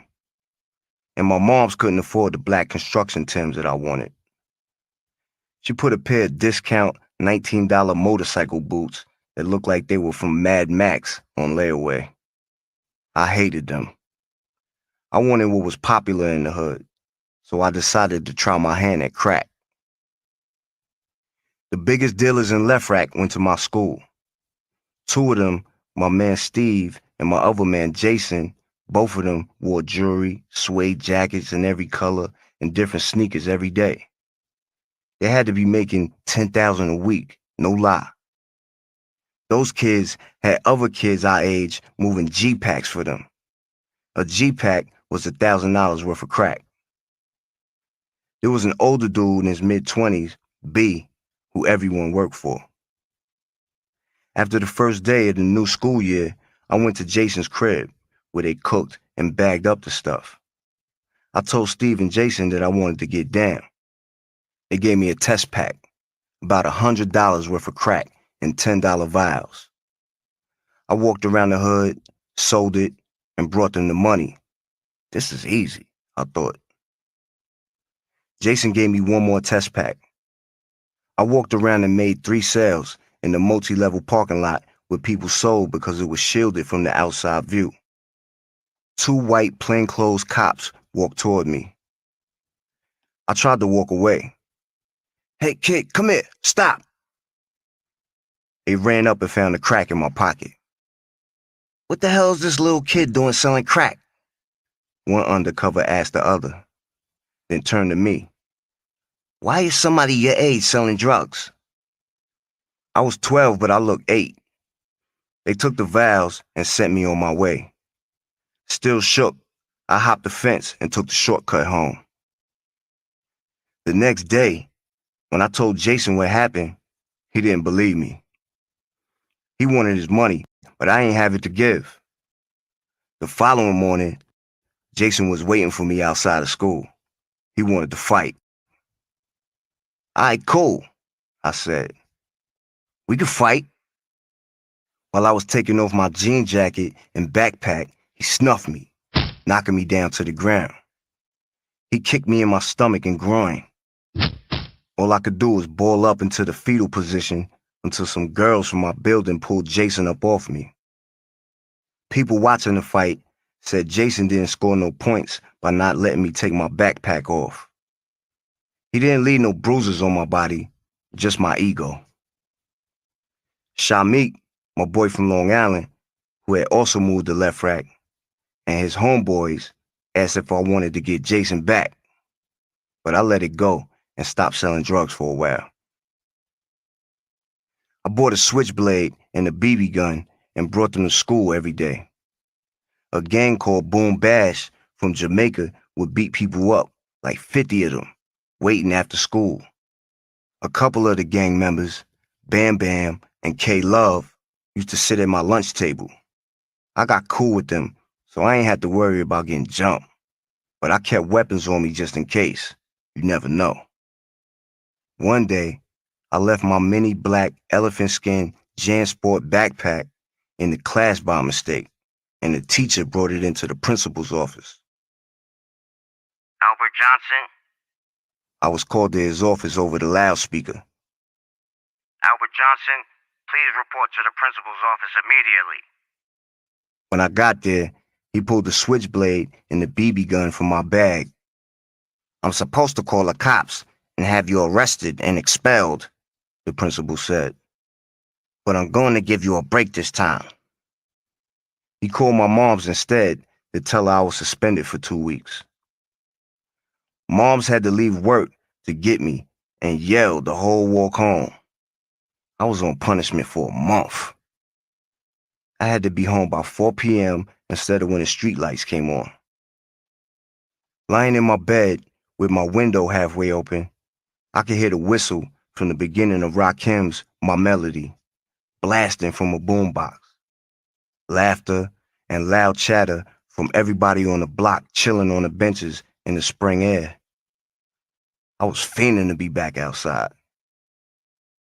After I got off punishment, I started spending weekends at my grandmother's house again. My grandmother had a VHS camcorder and tripod to record her classes and concerts. Carrie and I made a video to Slick Rick's Teenage Love from his new album, Adventures of Slick Rick, in my grandmother's living room, along with at least 10 other videos. Carrie and I watched them just to make fun of ourselves. One night I passed out on a folded out cushion seat in Carrie's basement bedroom. In the morning, I woke up soaking wet. I pissed this nigga's cushion seat. Foul. Carrie gave me dry clothes and a towel to clean up. I was too damn old to be pissing in the bed. The night after that embarrassing episode, Carrie stayed at my grandmother's crib along with Stobo. Grandmoms had just bought an Isuzu Impulse. She bragged about the car because it talked when you left the door open. Don't wear your seatbelt or left the lights on. And it was fast. 2 a.m. rolled around and I stole the keys from my grandmother's nightstand while she was sleeping. Carrie, Stobo, and I snuck outside and got in the car. "The left door is ajar." Goddamn talking car almost got us busted. We quietly shut the doors, started the engine, and we were gone. I'd never driven before, except for when Pops would sit me on his lap and let me stare when I was 6 or 7. Hempstead was like a ghost town at night. No police. After an hour circling the block and practicing parking, we snuck back inside. There's nothing like the thrill of stealing your grandmother's car for a late-night joyride. Stobo and I borrowed the car until we had driving down pat. We never got caught. Back in Left Rack, I finally got off suspension. I went back to school, back to the drama. After school one day, the Boom Bash crew was outside deep. My boys Bam Bam and K-Love told me some white boy had called a girl a nigger. When the white boy came out of the school, he had no idea what was waiting for him. 50 black gang members alongside the girl. Ouch, this is gonna hurt, I thought. The girl screamed and spit a lungie in his face. One by one, all 50 gang members spit on the white kid. When they were done, the white boy went home with his entire body covered in yellow slime. They could have beaten the life out of him, but decided to humiliate him instead. We walked back to the hood laughing our heads off. That weekend, Stobo stayed in my crib in Left Rack. We saw a large shadow drop past my 5th floor bedroom window and heard a loud thump. A man jumped or had been thrown off the 16-story Peru building and landed on the park bench, cracking it in half, blood pouring from his face. Stobo and I ran outside. "Oh, wow," we both exclaimed, staring at his splattered brains. "Cool." We passed by the man's dead body, gazing in amazement, before the cops came and covered him up. We walked to the store on 57th Avenue, the drug strip in Left Rack. We went straight to the toy aisle and filled our pockets with bendable WWF wrestling figures. Suddenly, I felt a hand on my shoulder. Store security escorted Stobo and me into a back room and threatened to call the cops, but called our parents instead. Here we go again. Stobo started crying. My mom's sister, Aunt Charlotte, who was watching us that day, came to get us. Aunt Charlotte's gangster, like a motherfucker. She was a bartender at a bar in Long Island City, Queens, back in the day. And one night, a man with a gun walked in, taking everybody up to the roof one by one, shooting them dead. Aunt Charlotte was last. The gunman led her up to the roof and shot her in the back of the head. She was the only one lucky enough to live. The bullet was lodged in the base of her head by her spine and still caused her severe migraines. "Why did you have to pull this while I'm watching you?" Aunt Charlotte said. When my moms got home, she held my right arm up in the air and whooped me like a slave with a plastic laundry line, the same cord girls used to jump rope. Yow! I hopped around trying to block the hits. When she finished, welts burnt all over my legs and ass. I didn't shoplift again for a long time. That Easter, my mom's brother and I went to Nana's crib in Ravenswood Projects. Nana, my mother's mother, Miss Bernie Johnson, was a heavy-set, high-yellow woman with hazel green eyes like my mother's.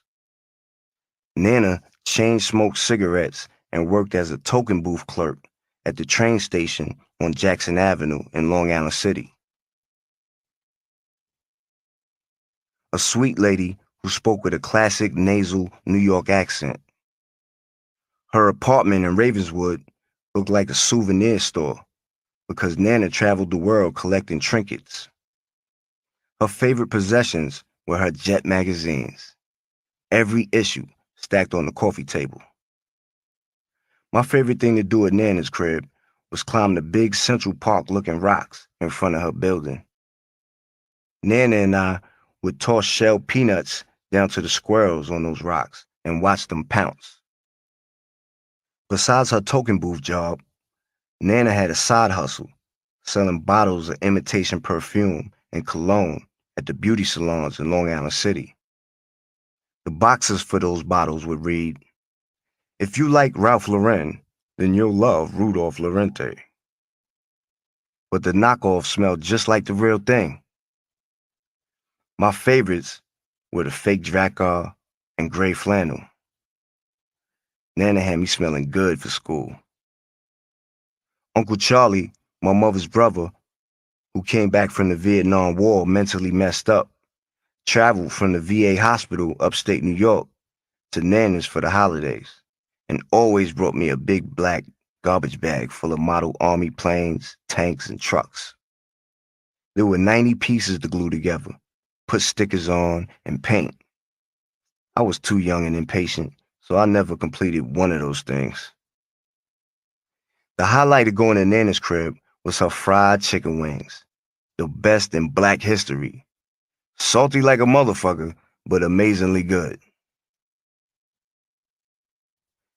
The summer of 1986 was a wild one. A lot of older dudes were getting murdered in Left Rack over drug wars. Guns were easier to get than ever. The hoods became more violent, and the streets of New York began to change. The following September, my mom's transferred me to a Lutheran school on Queens Boulevard near Left Rack. She realized that I was being influenced by my environment after seeing that bag of weapons I'd been going to school with. We had to wear uniforms, a white button-down shirt, clip-on tie, blazer, shoes, and slacks. I was embarrassed to walk home in my uniform, while the public school kids wore regular clothes. I started acting up even more after school to prove to my friends in the hood that I was still cool. When Halloween came around, 15 of us ran around Left Rack wilding after dark, egging and breaking car windows, slapping innocent people with socks filled with baby powder. A cop rolled by inside a three-wheel scooter car. We egged him and ran across the bridge that crossed the Long Island Expressway while a cop chased us in a little scooter. We got to the top of the bridge and all looked at each other like, why are we running? We turned around, surrounded the scooter, shook it back and forth until it tipped over, then jetted back to Left Rack. I wasn't trying to be on punishment again, so I ran home, fast, without looking back. My birthday was major that November because I turned 13. Moms and grandmoms gave me a Genesis turntable, headphones, a speaker, and cash to buy some records. A month later, I got another turntable, mic, and a mixer for Christmas. I started making my own mixtapes, rapping and blending records like Too Short's Freaky Tales and Biz Marquis's Nobody Beats the Biz. 2 years flew by at that Lutheran school. The classes were small, so the work was easy to learn. But the uniform sucked. I couldn't wait for it to be over.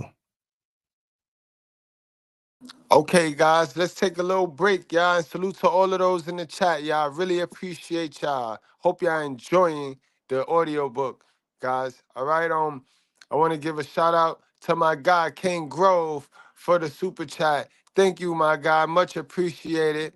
All right, let's get back to the book, guys. The summer after junior high school graduation, I wanted to get a tattoo like the flying parachute my father had on his left forearm, an airborne tat from his paratrooper days. Before I was born, he was a Special Forces Green Beret in the Army who went on several POW rescue missions. I brought my fake ID to the tattoo shop in Long Island across from the Belmont racetrack. The heavyset, gray-bearded guy behind the counter who looked like Jerry Garcia from the Grateful Dead laughed and told me to come back when I turned 18. During the trip to Virginia to visit my cousins on my pop's side of the family a few months later, I found a tattoo shop that didn't care that I was 13 and gave me my first tattoo for $30, a Tasmanian devil on my right shoulder. Back in New York, I was one of the only kids my age with a tattoo, so I rolled up my t-shirt on the right side so everybody can see. My second tattoo was a skeleton swinging from barbed wire on my right bicep. I only wanted tattoos because Pops had them. When I showed Mom's, she almost had a heart attack. She worried that they would affect my sickle cell, but they didn't. I got 3 tats that summer. The third one was a dragon that I saw on the tattoo parlor wall, and I thought that it would look cool on my right hand. I was a crazy little kid. I blamed sickle cell and my father. A month later, I had to go to the hospital for 2 days. Back home, depressed and fed up with the pain, God, the world, and myself, I wanted to commit suicide because of my sickle cell. I tied a rope around my closet pole and tried hanging myself, but it didn't feel too good. I wanted to end pain, not create more. So I scratched that plan. My next idea was to slit my wrist. The sharpest knife I could find in the house was a steak knife with a brown wooden handle. I took it into my room and started cutting my wrist, but that hurt too. Suicide was too damn painful. Moms walked into my room while I was on the closet floor looking crazy with a steak knife in my hand and a noose on my closet pole. "What the hell are you doing?" she asked. I told her I wanted to kill myself because I was tired of sickle cell. She spoke to me for a few hours, trying to make me feel better. Moms brought me to a psychiatrist, Dr. Z, on Queens Boulevard the next day. I ain't want to talk to no damn shrink, but Moms insisted. My first day, I didn't speak much. I ran through his glass bowl of candy every appointment. We spoke about my sickle cell pain, and he tried to convince me that all would be well. Yeah, whatever. I tried 4 appointments and told my moms it wasn't worth the money. I wasn't planning on following through with my suicide anyway. I'd rather live. I was glad that I didn't have to go back to that shrink's office because I didn't like people in my business. Never did, never will. This book is a damn miracle. I never thought that I would be writing my life story, but once I started getting it all down, I realized it could help inspire others to do great things with their own lives. So here it is. I'm sharing, damn it.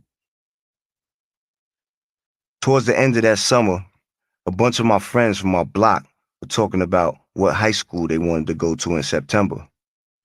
Most of them were saying the High School of Art and Design. Some of them were saying John Brown. Art and Design was a prestigious art school in Manhattan. They said in order to get in, we would have to take an art test and bring a portfolio showcasing our artwork. I bought white t-shirts and airbrush paint and made my own version of the Graffiti Crew, the Shirt Kings, airbrush t-shirts with Louis Vuitton and Gucci logos for my portfolio. I figured that the white people at the school had never seen anything like that before and would be impressed. It was worth a try. I really didn't give a fuck about school. I already made my mind up to be a rapper. I just wanted to be with my homies from Left Rack. Little did I know, I wouldn't even be hanging with them anymore. I was about to meet a whole new set of friends with whom I would change the course of the world. Chapter 2. Poetical Prophets.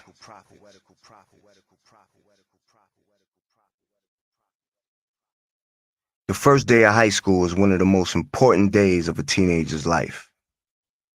I spent the entire summer of 1989 getting prepared. I'm 15 years old now, so I have to step it up. The hottest gear out was Fila, Nordica, Polo, Benetton, and Banana Republic, plus Guess and Jabro jeans. I did a jukes, a robbery, with my boy Stobo to get the money. I had it all. My idea for the imitation Shirt King shirts worked. I was accepted into art and design. The school had students from every borough. I thought my grandma's school had some bad girls. Art and design was a gold mine of dimes. The first few days, I didn't see anybody from Left Rack, but I made a new friend, Derek from the Bronx, in my photography class. His mother worked for the radio station WBLS, and he had a lot of information about the music industry. We sat at the same lunch table every day. Lunch was where it all went down. People at one table in a rap cipher, a kid Terrence giving $5 haircuts, drugs and guns being sold in the bathroom, and random robberies taking place all over. Lunch was like the yard in prison. Around that time, I was shopping my first demo for a record deal. My mother was my manager since she knew the ropes of the business. I was going by the name Lord T, the Golden Child, after Eddie Murphy's movie, The Golden Child. After shopping at a few companies throughout the summer, we inked a demo deal with Jive Records, just as school started in September. Jive agreed to pay for my studio time. If I came up with enough good songs, they'd offer me a real contract. It was like a trial. Even though it was almost nothing, it felt like something to me. It was a start. I flirted with the women at Jive, and one of them, Kim, a good-looking, heavy-set black woman, got me on the soundtrack for a movie coming out that summer called Boys in the Hood. They let me open up the song Too Young by R&B group High Five with 16 bars. After that first break, Jive wanted to sign me up for a real contract. At school the next day, I told Derek about the deal. "You should meet my man Havoc," he said as we dipped photos in a solution in the darkroom during photography class. "He's a rapper too. You should partner up because y'all both the same height and have a similar style." After school, I waited outside for Derek to introduce me to Havoc. A crowd of people came running out the front door. A short kid about my height was getting ready to fight a taller dude. Derek walked up. "That's Havoc right there about to fight," he said. The tall kid pulled out a knife and tried stabbing Havoc in the stomach, missing by inches. A few people in the crowd rushed over and took the knife. Havoc proceeded to beat the shit out of the dude. "Kiwi, Kiwi, Kiwi!" The crowd chanted Havoc's nickname, lifting him up into the air and carrying him all the way to the train station. "Kiwi, Kiwi, Kiwi!" I followed Derek and Havoc onto the train, and Derek introduced us. "Nice fighting," I told Havoc. "Did you see when he tried to stab me?" Hav asked. We rode to Queens Plaza, making small talk about Queensbridge and the music industry. We spit some verses back and forth as we walked to Ravenswood, where Hav's grandmother lived. I told him how ironic it was that my nana lived in Ravenswood too. He told me how this rapper from Queensbridge named Tragedy was his mentor and gave him his name, Havoc. I told him about my situation at Jive and that I was going to try to include him in the deal. The next day at school, Havoc snuck his way into our lunch period. "Yo, Hav and I going to Jive after school," I told Derek. "You should come." Before my next class, I went to the bathroom wearing a bunch of new bracelets and rings looking like Slick Rick. A dude followed me into the bathroom. This nigga scheming? I sensed that right away. He had some big rings on himself. One with a big Scorpio symbol stood out because that's my birth sign. I felt his eyes on my jewelry. Nothing happened, but after that, I bought a 22 Dillinger with a pearl handle and a bunch of bullets from this kid selling guns in the school cafeteria. I admired Slick Rick for his jewelry and how he shot his cousin who tried to rob him. I thought to myself, I'm going out like Slick Rick. Later that day, I arrived at Jive before Havoc. I was really feeling the idea of us being partners and decided that if they wanted to sign me, they were going to have to sign Hav too. I sat down with the A&R. Look, I got a partner now, and things have changed, I told him. He responded that Jive just wanted to sign me. They weren't interested in my partner. Hav showed up and spit for the A&R, but the guy didn't change his mind. So I turned down the deal and never came back. My mom was upset, but ultimately let me do what I wanted. They kept me on the Boys in the Hood soundtrack, so it wasn't a total loss. Havoc, Derek, and I hung out together every day. Havoc had his lunch period switched so we could kick it even more. I started going to Ravenswood with Hav after school to work on song ideas.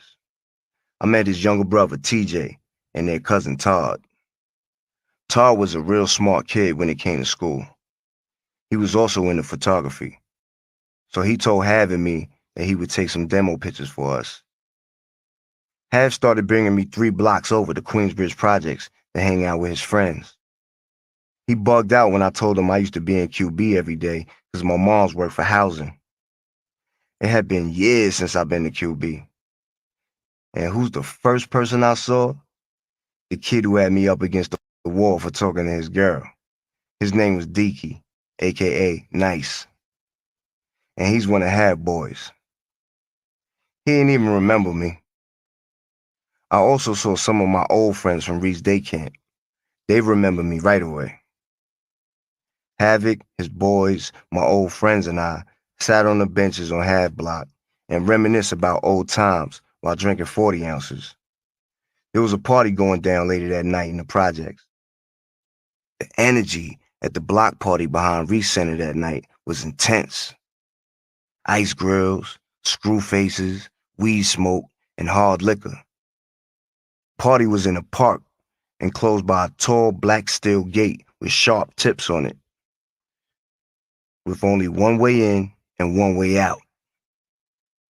Everybody was standing around trying to look tough, smoking, drinking, bobbing our heads to the music.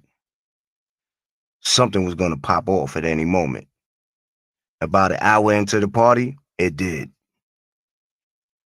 This rapper from QB, who was unknown at the time, named Nasty Nas, had a younger brother named Jungle. Jungle got into an argument with somebody and gunshots started flying. Everybody ran to the exit or hit the deck.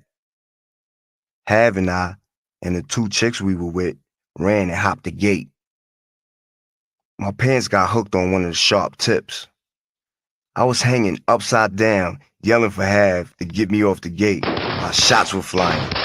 Hav and one of the chicks, Jessica, darted back, and by the time they ripped me down, my jeans were shredded, torn open like those NBA pants with the buttons down the sides.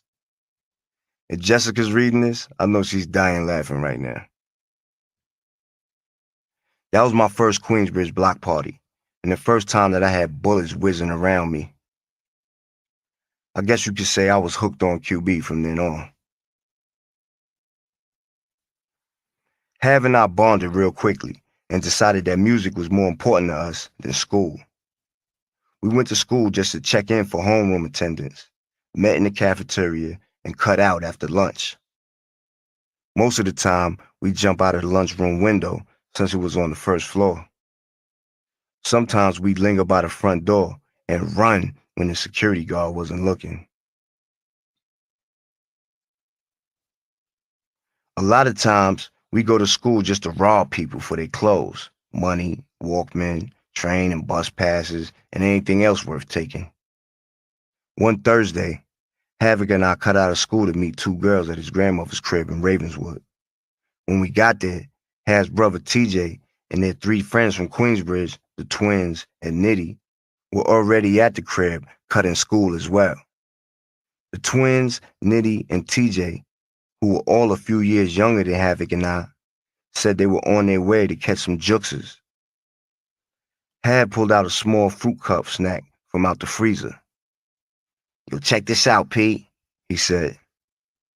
"You gotta get them nice and cold, then pour a little on Shorty's clit and lick it off. They go crazy, son, I'm telling you." Yeah, that nigga Hav's a freak. I had never given a girl head before, but that cold fruit cup thing had me ready to try it. The girls came through and we went into different rooms for privacy. Nothing happened with me and the girl I was with. Then TJ and the twins came back sweaty and out of breath with a mini color TV and other electronics. The guy they robbed had started shooting at them. One of the twins was shot in the leg and went back to QB for help. When Havoc finished up with his shorty, we walked the girls to the train and then I went home. I took an instant liking to Havoc and his boys because they were into the same criminal risk-taking that I was into. I was sort of living a double life, taking the bus and train to school during the week to make my moms happy. Then on the weekends, going to parties, having sex, drinking, using all kinds of drugs, and doing stick-ups. We'd rob anybody that looked flashy, even people who didn't. Most of the time, the non-flashy ones were the ones with the money. In Queensbridge, we would have knockout contests to see who could knock out a crackhead with one punch. We hung out on the walkway on the 59th Street Bridge and robbed people who walked and rode their bikes across, beat up cab drivers for their money, and whatever wasn't cash, we took to the pawn shops on Sufton Boulevard in Jamaica. When the money ran out, I was right back to being broke, robbing people for petty shit. At school one afternoon, I saw this new kid with a dope gray hooded polo jacket with polo and big blue letters across the chest. So Derek and I followed him to the train station after school. I jumped in front of him and threw a wild punch when instead of hitting his jaw, I hit his forehead and broke my hand. It probably hurt me more than it hurt the kid. I fell back while Havoc and Derek robbed him. My Uncle Lenny had just gotten his hands on a $10 million brownstone on 92nd Street and 8th Avenue in Manhattan. Uncle Lenny had a lot of mafia connections and said somebody owed him a favor, so they let him live there for a few years. My grandmother never trusted Lenny. She told me, "If you let Lenny in your house, he'll leave with your TV and you won't even realize it." Lenny taught me a lot about street shit. He knew how to manipulate and use people. He taught me the mental part of the game. My pops taught me the physical. I hope he doesn't get upset with me for sharing this, but my Uncle Lenny is gay. He doesn't show it at all. There's no reason you should treat a person foul because they're gay. After I broke my hand on that kid's forehead, Havoc and I took the train to Uncle Lenny's brownstone. I showed my swollen hand to Lenny, and he told me it was broken. One of Lenny's friends stopped by while we were there, an older Italian man who was a retired boxer. He looked at my hand and confirmed that it was broken, or what's called a boxer's fracture. I saw a lot of tough mafia guys around Lenny, who I knew were his friends. Uncle Lenny told me that he managed gay bars all over New York City for the mafia.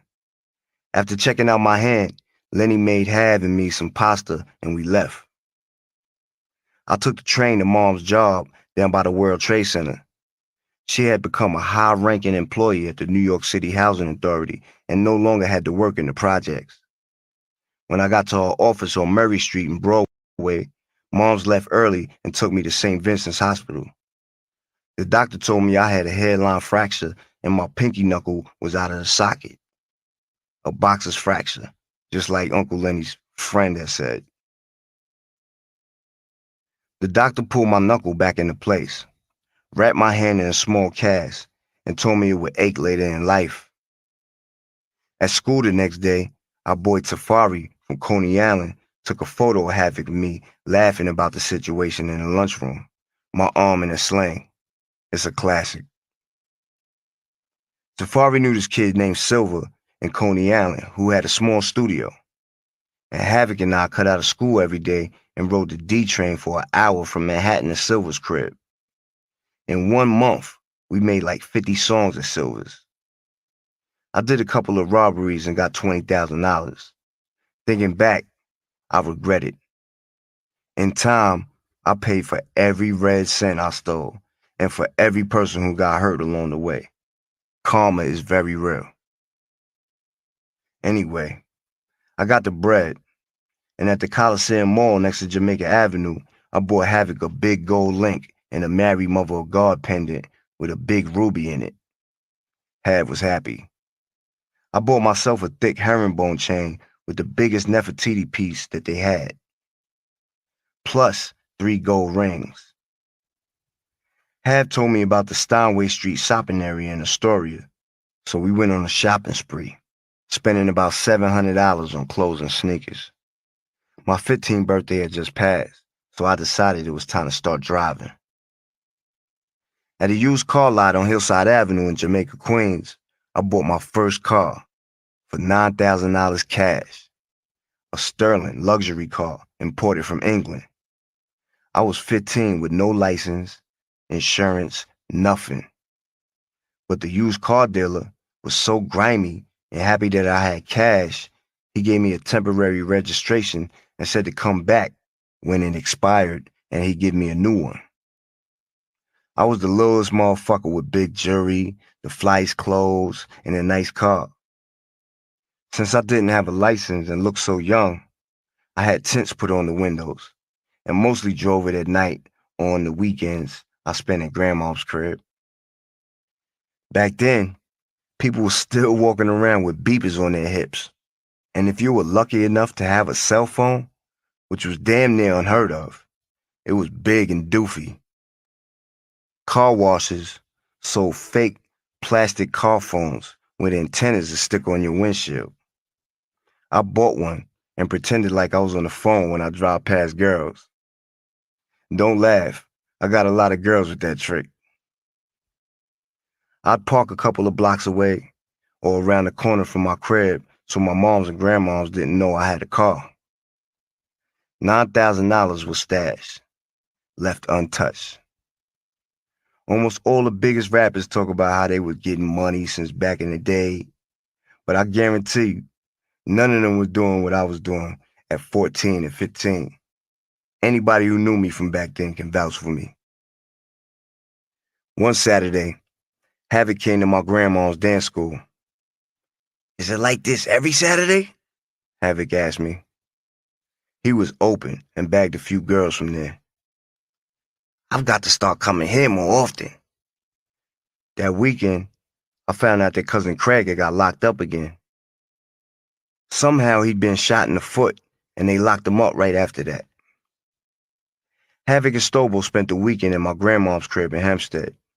We drove uptown, bought some weed from the patty shop by the Polo Grounds projects, stopped at Willie's Burgers on 145th, and then jetted back to Long Island, where I introduced Havoc, Carrie, Money No, Dirty Harry, and some of my other friends.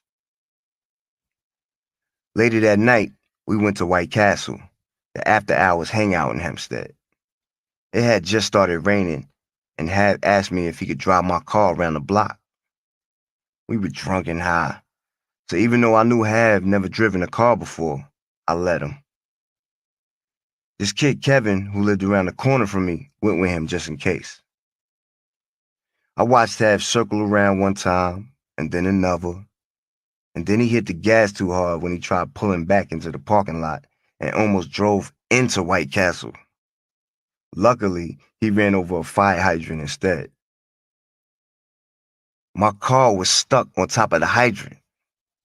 When I snapped out of shock, 6 of us pushed the car off the hydrant and hurried up out of there before the cops came. My brand new imported Sterling sputtered like a moped. "I'm sorry, son," Had kept saying. "I'm gonna pay for it, don't worry." I didn't care because I didn't have to work hard to get that car anyway. We laughed it off. Although it wasn't nothing funny about it, I had the car for 2 weeks and was already back to riding the Iron Horse. If you don't know, that's the train. 2 weeks later, I got my car back from the repair shop, but it never really drove the same. Hav and I came up with a name for our group, the Poetical Prophets. Around that same time, my man Carrie called and gave me my new name, Prodigy. As soon as I heard it, I was like, that's it, that's me, I'm running with that. Hav's cousin Todd took our photos. My brother Greg had a new camera he was proud of, so he took some pictures of us too. Hav agreed to let my moms be our manager, and we were ready. We had pictures, a manager, and a 50-song demo. We kept cutting school, except now we were walking the record labels all over Manhattan, hoping to be heard. We looked on the back of rap albums, got the office address to labels, and stood outside until we saw rappers coming and going. Def Jam was our first pick. While waiting by the front door, this rap group, the Afros, walked out. I approached them with my Walkman and asked them to listen to the music. Ain't got time for that, shorty, they said, and kept walking. Fuck them niggas. One afternoon, we saw Q-Tip from A Tribe Called Quest by the office on Elizabeth Street in Houston. He was cool. He stopped, put our headphones on, and gave one of our songs a listen. It was 1989, and there were no young rappers with lyrical content like ours. Hav and I made graphic, reality-based hood music. There was nothing like us at that time. We had Q-Tip open. Yo, I'm gonna take you inside and introduce you to some people, he said. He brought us inside Def Jam on the spot and introduced us to the entire office. He was the first person in the industry to recognize our talent and give us a chance. Q-Tip even helped us set up a meeting with Russell Simmons and Leo Cohen, the president and owner of the label. We were excited. We felt like that was our past. We were coming to Def Jam every day now. The next day, we went to school and stayed the entire day. We hadn't spent that whole day of school in like 4 months.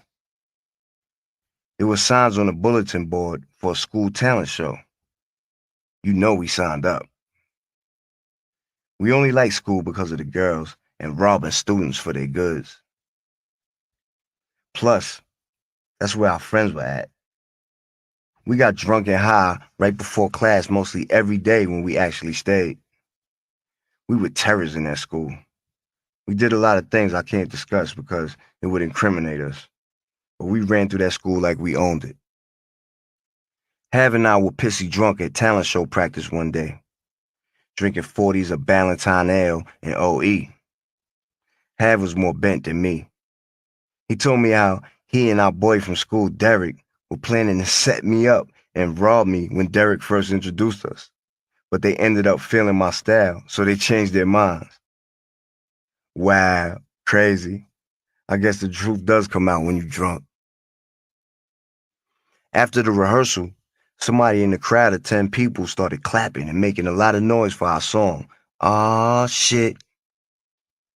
When I got a good look, to my surprise, it was my pops. I was happy as hell to see him, and Hav was too. Pops told me grandma's was letting them hide out at her new condo on Roosevelt Island, right across the water from our school. My pops, man, it felt real good to see him. I was excited about my new career as a rapper and told my pops we had a meeting with Russell Simmons in a couple of days. He was happy for us. We walked around Manhattan for a few hours and rode the tram by 59th Street Bridge to my grandmother's luxury condo on Roosevelt Island. We talked mostly about music, but he asked me about my health and explained that he was on the run again for guns and drugs. I gotta be careful about how I move around, he said. Pops told me that since he'd been staying at grandma's spot, he'd see me more often. Cool. I was happy to see my pops. I ain't seen him in a long time.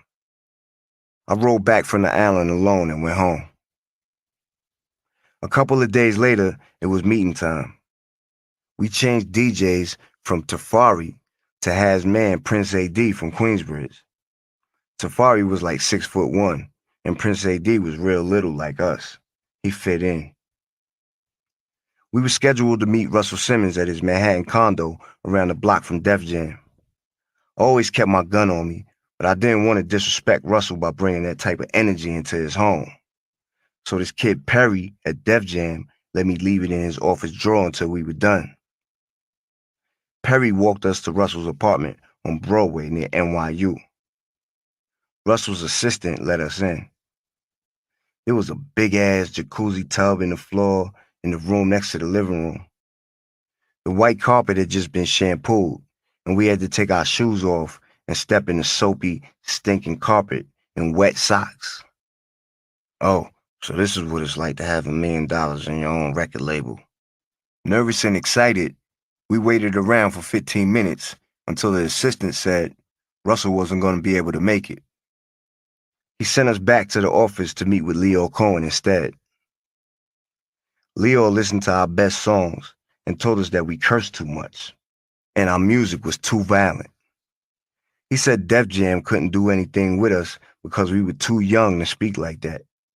He said they would get in trouble with the law for putting out our album. What? We couldn't believe it. We were pissed off, but we weren't that mad because we knew we had some hot shit. If they didn't sign us, it was their loss, not ours. Although a month later, they signed the group Onyx from Jamaica, Queens. These niggas was screaming, cussing, and waving Tech 9s in the videos, looking like black skinheads. As we were leaving Def Jam, I went to get my gun from Perry's office. We walked in behind him, and Perry passed it to Hav instead of me. I asked him for some De La Soul and Slick Rick posters I seen lying around, and he went to get them. Hav pointed the gun at me, playing around. "You don't play with me like that, man," I told him. When our friend came back with the posters, Hav pointed the gun at him. "Nigga, give me them posters," Hav said, joking. The gun went off, hitting Perry in the stomach. His shirt catching fire with a bullet hit as he fell onto me. Hav dropped the gun and ran out the building with Prince AD right behind him. Yo, this nigga just shot this motherfucker. I looked down at Perry as he tried to grab onto my shoulder. Yo, get off of me. I yanked my arm away from him. I'm going with my people. I ran downstairs to catch up with Hav and AD. The most popular duo in rap, Run DMC, was walking into the building as Hav, Prince AD, and I came running out. My boys knocked them to the ground as they busted out the front door and ran up Houston towards Broadway to the train station. I wasn't far behind. "Stop those kids!" Somebody screamed behind us. When I looked back, it was Ali Shaheed Muhammad, the DJ from the Tribe Called Quest. Havoc stopped running and started screaming at me. "Yo, I didn't mean it, son. I didn't mean to shoot him. You gotta hide me, son. Take me to Florida." I saw some detectives riding past us in an unmarked car and told Hav to be quiet.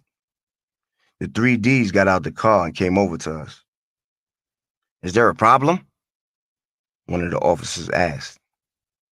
Havoc started screaming again. "I didn't mean to shoot him. It was an accident, man."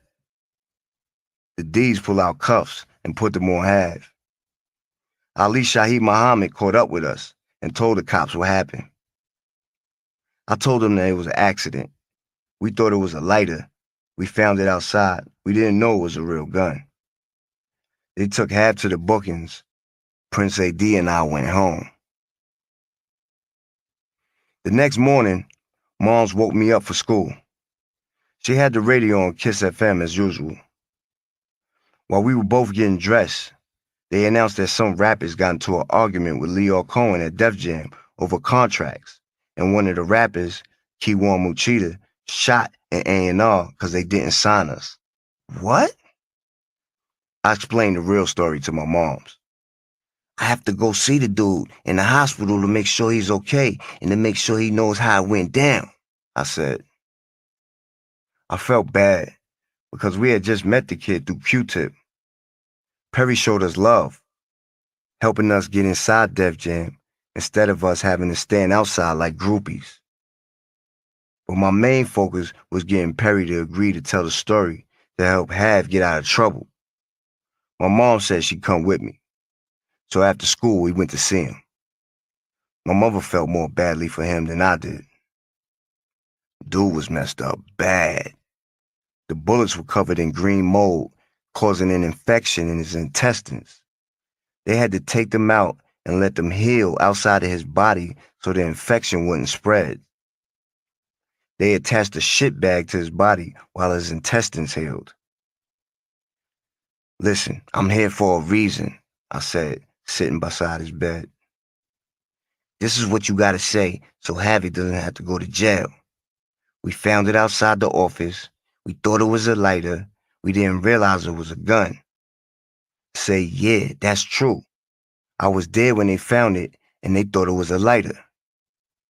Perry was our man, so he knew it was just an accident. Had beat the charges in court. After that, Def Jam got security guards. Big muscle-bound dudes at the front door. Wow, we were setting trends in the game already. When my 16th birthday came around, my mom's bought me the Autobiography of Malcolm X by Alex Haley, the same guy who wrote Roots. I never had the patience to read a 500-page book before.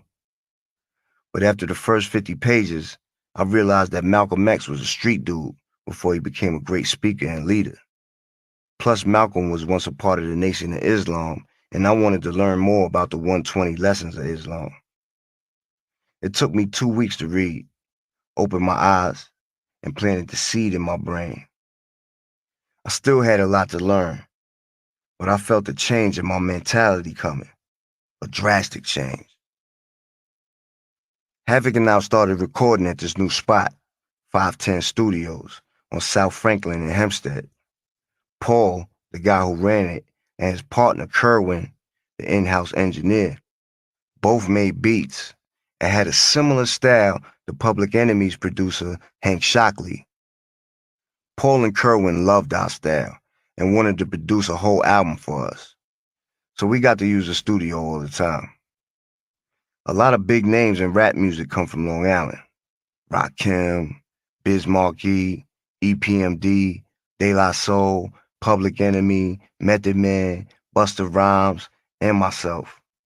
I was proud to represent Hempstead, but I'm glad my moms got me out of there and moved to Queens because I was exposed to a different way of living. The first 16 years of my life were incredible, but the next 16 will be nothing short of history book material. October 10th, 2008, Mid-State Correctional Facility, Marcy, New York, 8 a.m. The dorm I was in at Mid-State Correctional Facility held 30 inmates from all walks of life, ex-cops, judges, DAs, school superintendents, COs, a couple of Bloods, and a multi-millionaire who ran Tyco and had an ownership stake in the Yankees and the Yes, Yankees Entertainment Station network. A real motley crew, mostly white men in their late 40s. My homeboy Young, one of the few inmates I was close with, was 22 and serving 5 years for criminal enterprise. We laugh about how almost all the white inmates in our dorm had to take psychiatric medication because they couldn't deal with the reality of being in prison. They actually believed that they didn't belong here or should have received lighter sentences or gotten away with their crimes completely, that they were too good to be serving time because of their upbringing, academic background, or resumes. It was hilarious to sit back and analyze them. It made me appreciate being raised on both sides of the tracks. I know what it's like to live in the hood with poverty and in the suburbs with money. So I'm comfortable amongst savage street mentalities and highbrow squares. I prefer a savage mind over a square one, because without money, expensive houses and safe neighborhoods, cars, and the other materialism that gives a false sense of security in their little fake-ass world, a square couldn't survive in the real world with poverty and savages a king. Just imagine for a moment the apocalypse hits. Armageddon, Babylon, the corporate world is falling. No electricity, bank accounts, gas stations, no calling 911 because there's no phone service. Who will survive longer, if at all? Mr. and Mrs. Square-ass lame with their master's degrees and their Prada suits? Or Mr. and Mrs. Savage mentality who are used to having nothing and are close friends with all the neighborhood criminals? I suggest you read the book of Revelations if you're confused about the answer. Having a savage mentality doesn't necessarily make you an evil person. It just means that you have a set of survival skills that can be used if needed. There are a lot of people who use it in a negative way. I used to be one of them. But while serving these 3 years in prison, I practiced keeping a very peaceful state of mind. For those of you who can relate, once you master that level of self-control, you'll notice your life start to drastically improve. It will help you avoid a world of unnecessary trouble. I wish I could have learned this on the streets at 16 instead of in prison at 33, but my life didn't play out that way. In late January 1990, right after the New Year rolled around, my mother woke me up to go to school at 6:40 a.m. I don't know what got into me that morning.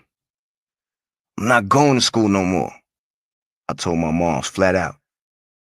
She thought I was just talking in my sleep and tried to get me up again 5 minutes later. I'm not going to school no more, I told her again. I'm going back to sleep. Okay, Mom said, and left for work. That was that. I did eventually go to school again, but it wasn't to go inside. I park out front and kick it with the females at Art and Design, then do the same at the all-girls Catholic school down the street called Cathedral. The Cathedral girls walk past our school to get to the train station in their miniskirt uniforms. When I eventually succeeded at getting the Cathedral girl, it was like a dream come true. Her name was Jade, a real pretty 17-year-old dark-skinned dime with green chinky eyes from Harlem, whose parents owned a brownstone by Convent Ave. After a week, I had her cut in school to take rides in the Sterling, park, smoke weed, and get busy in the back seat. She was the first girl who would just pull her panties to the side so we could do it with our outfit on. After 3 or 4 episodes with Jade, her phone number was changed. I never went back to Cathedral or Art and Design after that. Not even the school girls. After Jade, I was on a mission. All I wanted was sex with the finest dimes. Chapter 3. Mobb Deep. Try to keep a positive mind and walk a straight line don't work, so niggas is forced to do dirt, and God made dirt, so this dirt won't hurt. Shook Ones Part 1. 1991. Havoc and I decided to change our name from Poetical Prophets to Mobb Deep. We needed something that described how we were living. When all the QB niggas got together to hang out, it would be like 30 to 40 of us, like a mob. The slang we used when we saw a whole bunch of guys together was, yo, them niggas is deep. Both words together sounded good. Mobb Deep. I decided to use 2 B's because it just looked better with the extra B. It made it look even. I was a high school dropout, full-time rapper, stick-up kid. It wasn't long before Havoc dropped out too. I was still doing my grand larceny thing, sold my Sterling for $3,000 and bought my second car, a used Acura Legend, from the same car lot on Hillside Avenue. I paid $9,000 cash, of course. Then took it to Earl's shop on Peninsula Boulevard in Hempstead and got it painted money green. At Big Boy Toys on Queens Boulevard, they put in white seats with money green piping, a white dashboard, a Momo steering wheel, and green window tints. To top it off, I put hammers on it. Those is rims. I was 16 with the illest car. I was on a rampage. My daily schedule was to buy a bunch of weed uptown, then drive around every borough bagging broads. My man Dirty Harry, who lived around the corner in Hempstead, bought a BMW 5 Series, burgundy, with gold trimming, 5-star gold rims, and a burgundy rag top. We used to stare at that car outside the used car lot on Jamaica Avenue. "I'm buying that shit," Harry would say. And he damn sure did. Carrie was my closest friend from Hempstead. He lived on the corner of my block, and we'd known each other since diapers. My father used to date his moms way back in the day, so Carrie and I were like brothers. I stashed all my dirty money at his crib, $30,000 to $40,000. You know that's your homie when you could trust him with that much dough. Dirty Harry had a friend named Money No. Money No would thug him out for the new car Harry just bought. That's borrow it and bring it back when he felt like it. Money No and I ended up getting real cool. Carrie and Money No had some old beef with each other and would fist fight constantly, so I couldn't even chill with both of them at the same time. Maybe it was because Money No's father also used to date Carrie moms. But every Tuesday night, we'd hang out at the rink, a popular roller skating rink in Teaneck, New Jersey. Man, that was the spot. We'd race the Beamer and the Acura from Hempstead to Teaneck in 15 minutes flat. Havoc, Prince A.D., Hav's brother TJ, and sometimes Carrie would ride in my Acura, and Money No had his crew in the BMW. Even if we didn't go inside the rink, the parking lot across the street was a party in itself, packed with females and niggas in their prized possession, their cars. Dudes walked around the lot selling drugs and temporary licenses for $100. I bought like 3 of those. Inside, the rink was filled with females from all over the tri-state. Everybody who was anybody was there every Tuesday. It was smaller and more exclusive than the popular skate key rink in the Bronx. You had to be in the know. I bumped into one of Hav's boys from QB, Yammy, a few times, and we got real cool. He was a drug dealer and a Golden Gloves boxer from Brownsville, Brooklyn, who moved to Queensbridge. Yammy was famous in the streets of New York, an official ghetto superstar. DJ Clark Kent would pass by us in the rink and in the parking lot with our cars and jewelry and say, "You little niggas gonna blow up one day." He didn't even know we was rappers. He just saw how expensive we looked.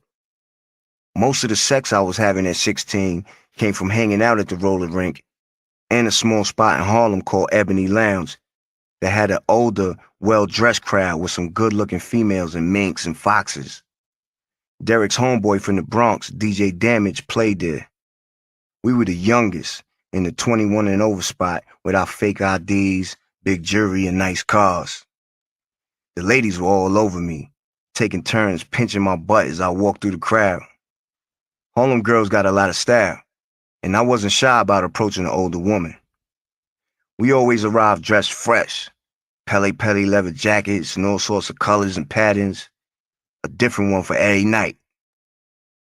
The older dudes in the spot wanted to kill us, rob us, and both, because we were taking their ladies. But we never had fear in our hearts. We would party anywhere, and we always had guns, so we didn't give a fuck. I had guns galore, and I kept buying new ones, adding to my collection, different ones for different occasions. Little ones to sneak into parties, and big ones in the engine of my Acura for crews that like jumping people outside of parties. We were very well protected from anything that might pop off. At Ebony Lounge one night, this older female named Tanya, around 26, and wearing a gray mint coat, started buying me Armoretto sours and other sweet drinks I never heard of. She was a nurse from the Bronx who worked at a hospital on the Grand Concourse by Fordham Road, a few blocks from Derek's crib. She was in love with me. Some nigga Tanya used to mess with would come to the spot every week with his friends to stalk her. I was grinding up on Tanya while she was sucking on my ear in front of the dude to let him know what time it was. Later on, Posted up on the wall next to the DJ table with Derek and Money No, I saw the guy at the bar arguing with Tanya. Then he stormed out. I think you should leave. Tanya came over to warn me. He's talking about robbing y'all when y'all go outside. Ha! We laughed and kept partying. When we walked out the spot, the dude and 6 of his friends were standing on the corner watching Money No and me say peace to our people before getting in my car parked across the street. I grabbed my gun from under the seat and stood outside my ride with it clearly in my hand. The dudes whispered and walked away. Clowns, I thought. Dude's mad because a little nigga took his chick. Tough shit. Money No and I bounced to the Bronx to meet Tanya and her sister at her crib. Sitting on the couch in their living room, Money No and I was smirking at each other as Tanya served us drinks because the apartment was tore out from the floor up. But those big asses Tanya and her sister had made us not care.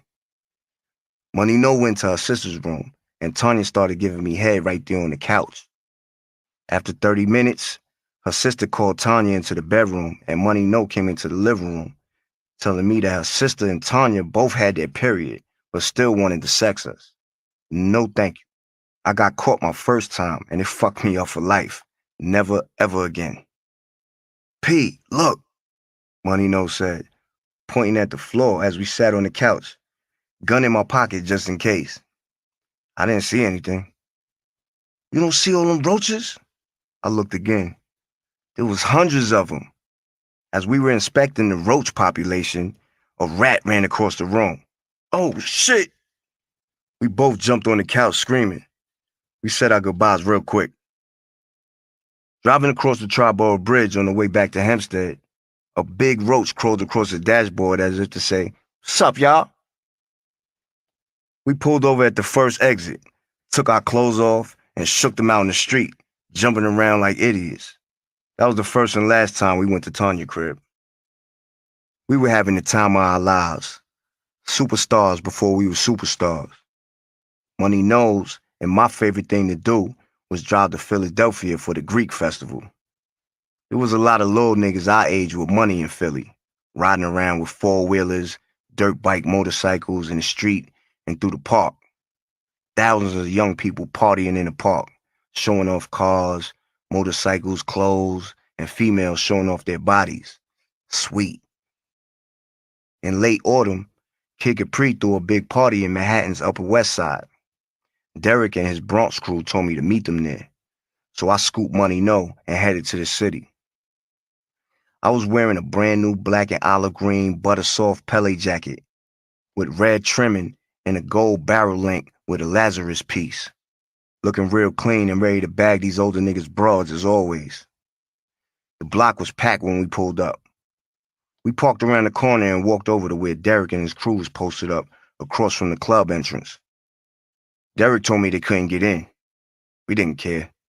It was like a party outside, with females roaming around who couldn't get in either. One of Derek's boys kicked it with me about this gun I've been trying to convince him to sell me for 5 months. It was the illest gun I ever seen. Still is, to this day. An all-plastic Tech 22 with a 42-shot banana clip. He finally offered me some ridiculous price, like $800. It wasn't that hot. I had a 22 revolver in my pocket, so I wasn't pressed. Though the gun looked sweeter than a motherfucker, like a toy. On the walk back to the car, after 20 minutes, Money No and I passed some guys lighting off firecrackers. Is somebody shooting at us? I pulled my gun out of my pocket discreetly. It was the night before Halloween, chilly. Why are they still blasting fireworks? When I realized it was just firecrackers, I put the piece back as quick as I pulled it out. We stopped at the corner store for White Owl cigars and soda. As soon as I walked out the store, I was surrounded by squad cars pulling up from every angle. "Freeze! Don't fucking move! Get the fuck on the ground!" I complied with their demands. Damn, I'm going to jail, I thought. It wasn't hard to find a gun, right in my jacket pocket. Before they threw the cuffs on, I gave the car keys to Money No. They put me in a squad car and took me downtown. It was my first time getting locked up. I flashed back to when I was 8, in the backseat of the cop car, holding my pop's cuffed hands. I dropped a few tears. I was only 16 and didn't know what was going to happen. I thought I was going to prison for a long time. At the station, they took my fingerprints, mug shots, and transported me to the Tombs. I spent the night in the Tombs in downtown Manhattan, a giant building with numerous courtrooms, including the Supreme Court, and in the basement, hundreds of prisoners. The Tombs stank, filled with bums and grimy New Yorkers, whoever they arrested off the street, stuck in the holding cell together. It was every man for theyself in there. I didn't have any problems. I knew how to carry myself. I didn't sleep, paid attention. The cops kicked and slammed the door every couple of hours as they moved people in and out. Hours passed. The bullpen started to fill up, and this white man began kicking the steel door, yelling and screaming to be released. The kid I was smoking a cigarette with and I were laughing at the fool. The correction officers came in and told him to wait like everyone else, but he wouldn't shut up. "I've been in here for hours," he shouted. "When do I see the judge?" The COs took him into another room and beat him up while we listened to him scream some more. Moms and Uncle Lenny came to get me out the next morning. Since I was a youthful offender, I got out ROR, released on my own recognizances. My birthday was in 2 days. I was turning 17.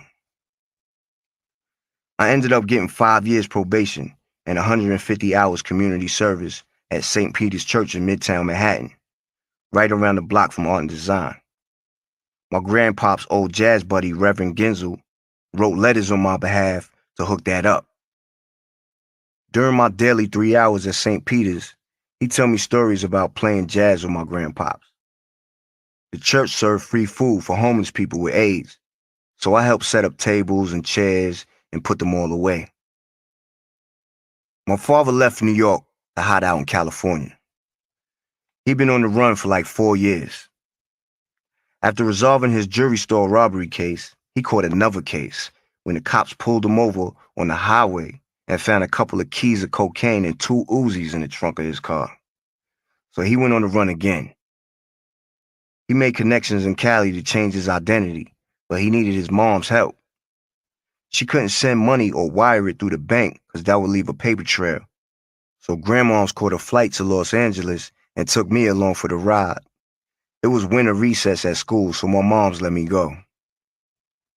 When we arrived in LA, Michael Peters came to pick us up from the airport. Michael was a famous dance choreographer who my grandmother raised and taught to dance. He made a big name for himself by creating the dance moves for Michael Jackson's Beat It and Thriller videos. He was proud to show my grandmother how well he was doing and brought us to his mansion in the Hollywood Hills.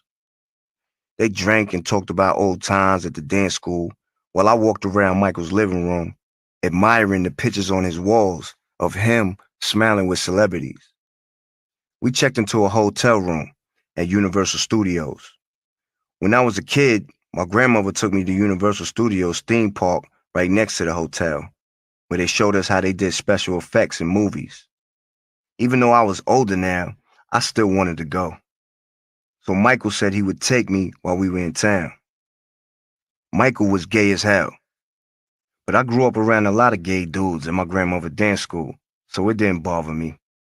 Mike was cool. He was like family.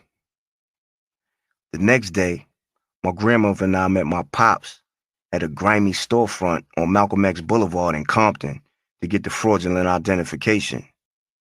The fat dude behind the desk had a 12-gauge shotgun leaning up against the wall beside him.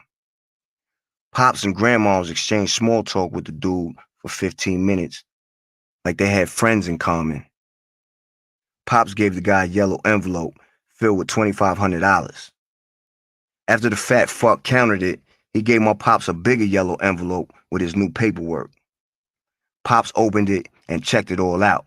A birth certificate, social security card, driver's license, and utility bills, all with his new name, Carlos Johnston. Back at the hotel, Pops told us he'd been living in San Jose. He'd met some broad out there and they were starting a new life together. Pops and I went to see Boys in the Hood that night near Marina Del Rey. It was opening weekend and shootouts and stabbings were erupting at theaters across the country. The theater was packed. We jumped out our seats when my song, Too Young, started playing during the backyard barbecue scene when Ice Cube came home from prison. He was proud that his son accomplished something like that. That was the last time I got to hang out with my pops. 9 months later, the feds finally found him in San Jose. He had a good run though, 5 years. He did 2 years in a federal prison in California. Then they shipped him to a fed joint in Georgia for another few.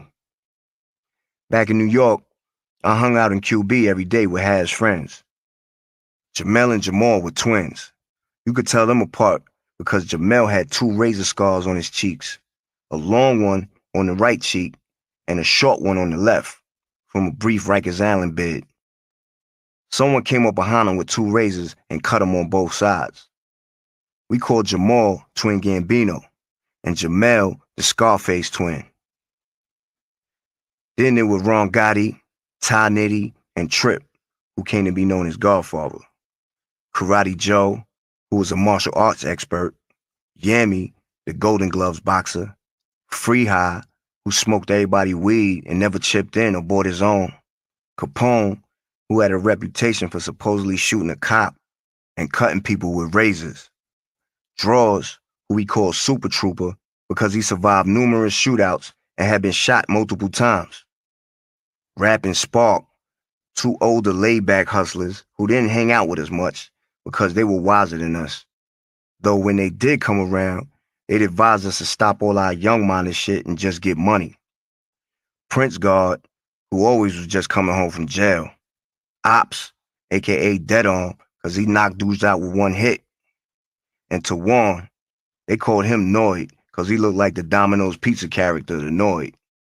He was the only one in the crew with his own apartment, no parents. He was the same age as Havoc and me, but was on his own because his mom reportedly got locked up for cutting off her man's finger and left him with the crib. That was the hangout spot. We called it the Honeycomb Hideout. Noid had another nickname, the Natural Born Hustler. He had to pay the bills and support himself. He moved to QB 5 years prior from Red Hook Projects in Brooklyn. He didn't speak to me much and wasn't friendly at first, but I was a new face, so I didn't expect him to be. I'm that same way with people. The twins were also hard on me when I first came around. They told me if I wanted to be down with their crew, I had to battle every rapper in Queensbridge. So we got some E&J and weed, and we walked around the entire projects, and I had to battle whoever was outside who had a name. I was getting busy. The twins would amp me up. Yeah, this my nigga P. Y'all can't fuck with his verses. Finally, they told me I had to battle Nas. It was around 10 p.m. on a Friday night. We were all drinking outside in front of Havoc's building. Come on, let's go see if Nas is over on the block, Twin Gambino said. Nas, Jungle, and Grand Wiz sat on the same bench on 40th side of Vernon every night. That was their bench. Havoc's and Nas's blocks were on opposite ends of the projects. You had to cross a hill in order to get to the other side. You could go through the blocks, but most people crossed the hill. The 2 sides, the 40th and the 41st sides, beefed with each other sometimes. Nas and them was sitting on the bench as usual. Yo, I got my man P right here. He want to battle you, Gambino said. Nas was nonchalant, like, all right, corny little dude. Who does this kid think he is coming around to battle me? That's Nas. Everybody knew how nice he was back then. I had a little lick in me, so I was feeling myself. It was time to battle Nas. The twins and I stood next to Nas and 2 of his boys on the bench. I was nervous as hell. I spit, Nas spit, then I spit some more. We lit a blunt and passed it around between raps. When I heard Nas rhyme, I thought, Damn, I can't say no shit better than that. His is way better than mine. He told me my shit sounded cool, and his boy said the same. I knew Nas had the better rap, but the twins always encouraged me. You the best, P. You the best. Nas was the best. Havoc was better than me, too. We shook hands, then the twins and I walked back over the Havs block on the 41st side. You doing your thing, P, but there's one more person you gotta battle, they said. If he says you good, then you good. Who is he? I asked. Where's he at? You gotta wait. He's locked up right now. His name is called Mega. If you can hang with Mega, then you can hang with us. Everybody in the hood said that Mega was 100 times better than Nas, and Nas was fucking good. They had me scared to death to battle Mega. Mega was supposedly locked up for a crime he didn't even commit. Some white chick had been mugged and pointed Mega out while she was sitting in the back seat of a cop car and he was minding his business. He got 5 years for that bullshit. I was 17 years old in 1992, but in my heart and my mind, I was more like 25. I moved out my mom's apartment and practically lived at Hav's mom's crib with him, his brother TJ, his sister Tamika, his mom's, and her boyfriend. Once I got a taste of the largest housing projects in North America and became a part of the action, it was addictive. 6 blocks, 96 buildings. Every block had a crew. Hav's crew was the 12th Street crew, from the 41st side of 12th Street. Mostly everybody sold crack and had money rolls in their pockets. The excitement of QB hooked a lot of people in with his new slang, unique style of dress, and cool characters. Queensbridge had its own way of doing things. We cuffed the bottom of our pants different, laced our shoes different, even tied them different, looping the laces through every other hole. People get sucked into that hood. They say New York is fast-paced. Well, QB is triple that speed, mentally. We had to think fast, react fast, and have animal instincts in order to survive in that hood. Crackheads from different states and countries would find their way to Queensbridge because in QB, they sold big, loose rocks in their hands instead of a bunch of tiny pieces stuffed in a crack valve like other hoods. We called crack hemies, cigarettes bogies, and St. Osmalt liquor Thaney. The word Thaney came from our own cryptic speech, something like pig Latin. This kid Bumpy started it, and I dubbed it the Thun language. For example, instead of calling each other son, we said Thun, and Thordy instead of Shorty. It got real intricate. Bumpy had a speech impediment that made him talk like that naturally, but we all turned it into our hood slang. We even had slang terms for money. A $100 bill was called a man. 50s were half a man. 20s, dubs. 10s, demons. And a 5 was a fever. We called the police Jakes from the 80s TV show Jake and the Fat Man. And the phone was a jack. Jewelry was shine or special effects. Oral sex was called a headspin. And regular sex was a backspin. We were doing and saying shit nobody had ever seen or heard before. One afternoon, Twin Gambino knocked on the door and told me Cormega was home and it was time for us to battle. I reluctantly got up and followed him outside to the card table where Mega was posted up on a set of crutches. I introduced myself, and he explained how he'd broken his leg in a motorcycle accident as soon as he got home. After the small talk, we started rapping. Mega was definitely better than all of us. The way he put his rhymes together, his wordplay was extra unique. I was scared to rap after him, but I did. Mega said he liked my shit. I was in. I passed the test. Twin Gambino told me that after I battled Nas, Nas told everybody I sounded weak and corny and Havoc should go solo. I wasn't surprised. Even I thought I was whack compared to Nas. Although Gambino never made me feel that way. He told me that in his opinion, I could be better than him. Man, fuck Nas, Gambino said. Don't listen to him, he's just jealous. To me, Nas was the best there was. I never had any sour feelings towards Nas. I looked up to him.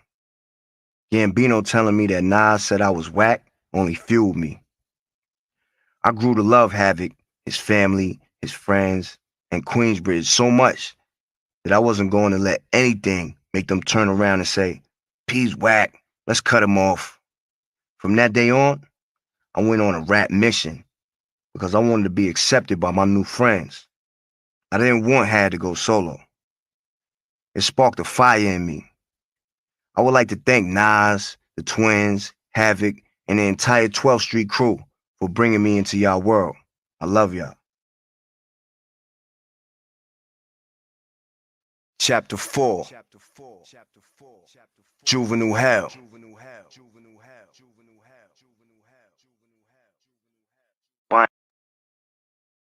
All right, guys, and we're gonna end right there at chapter 4, but we will pick up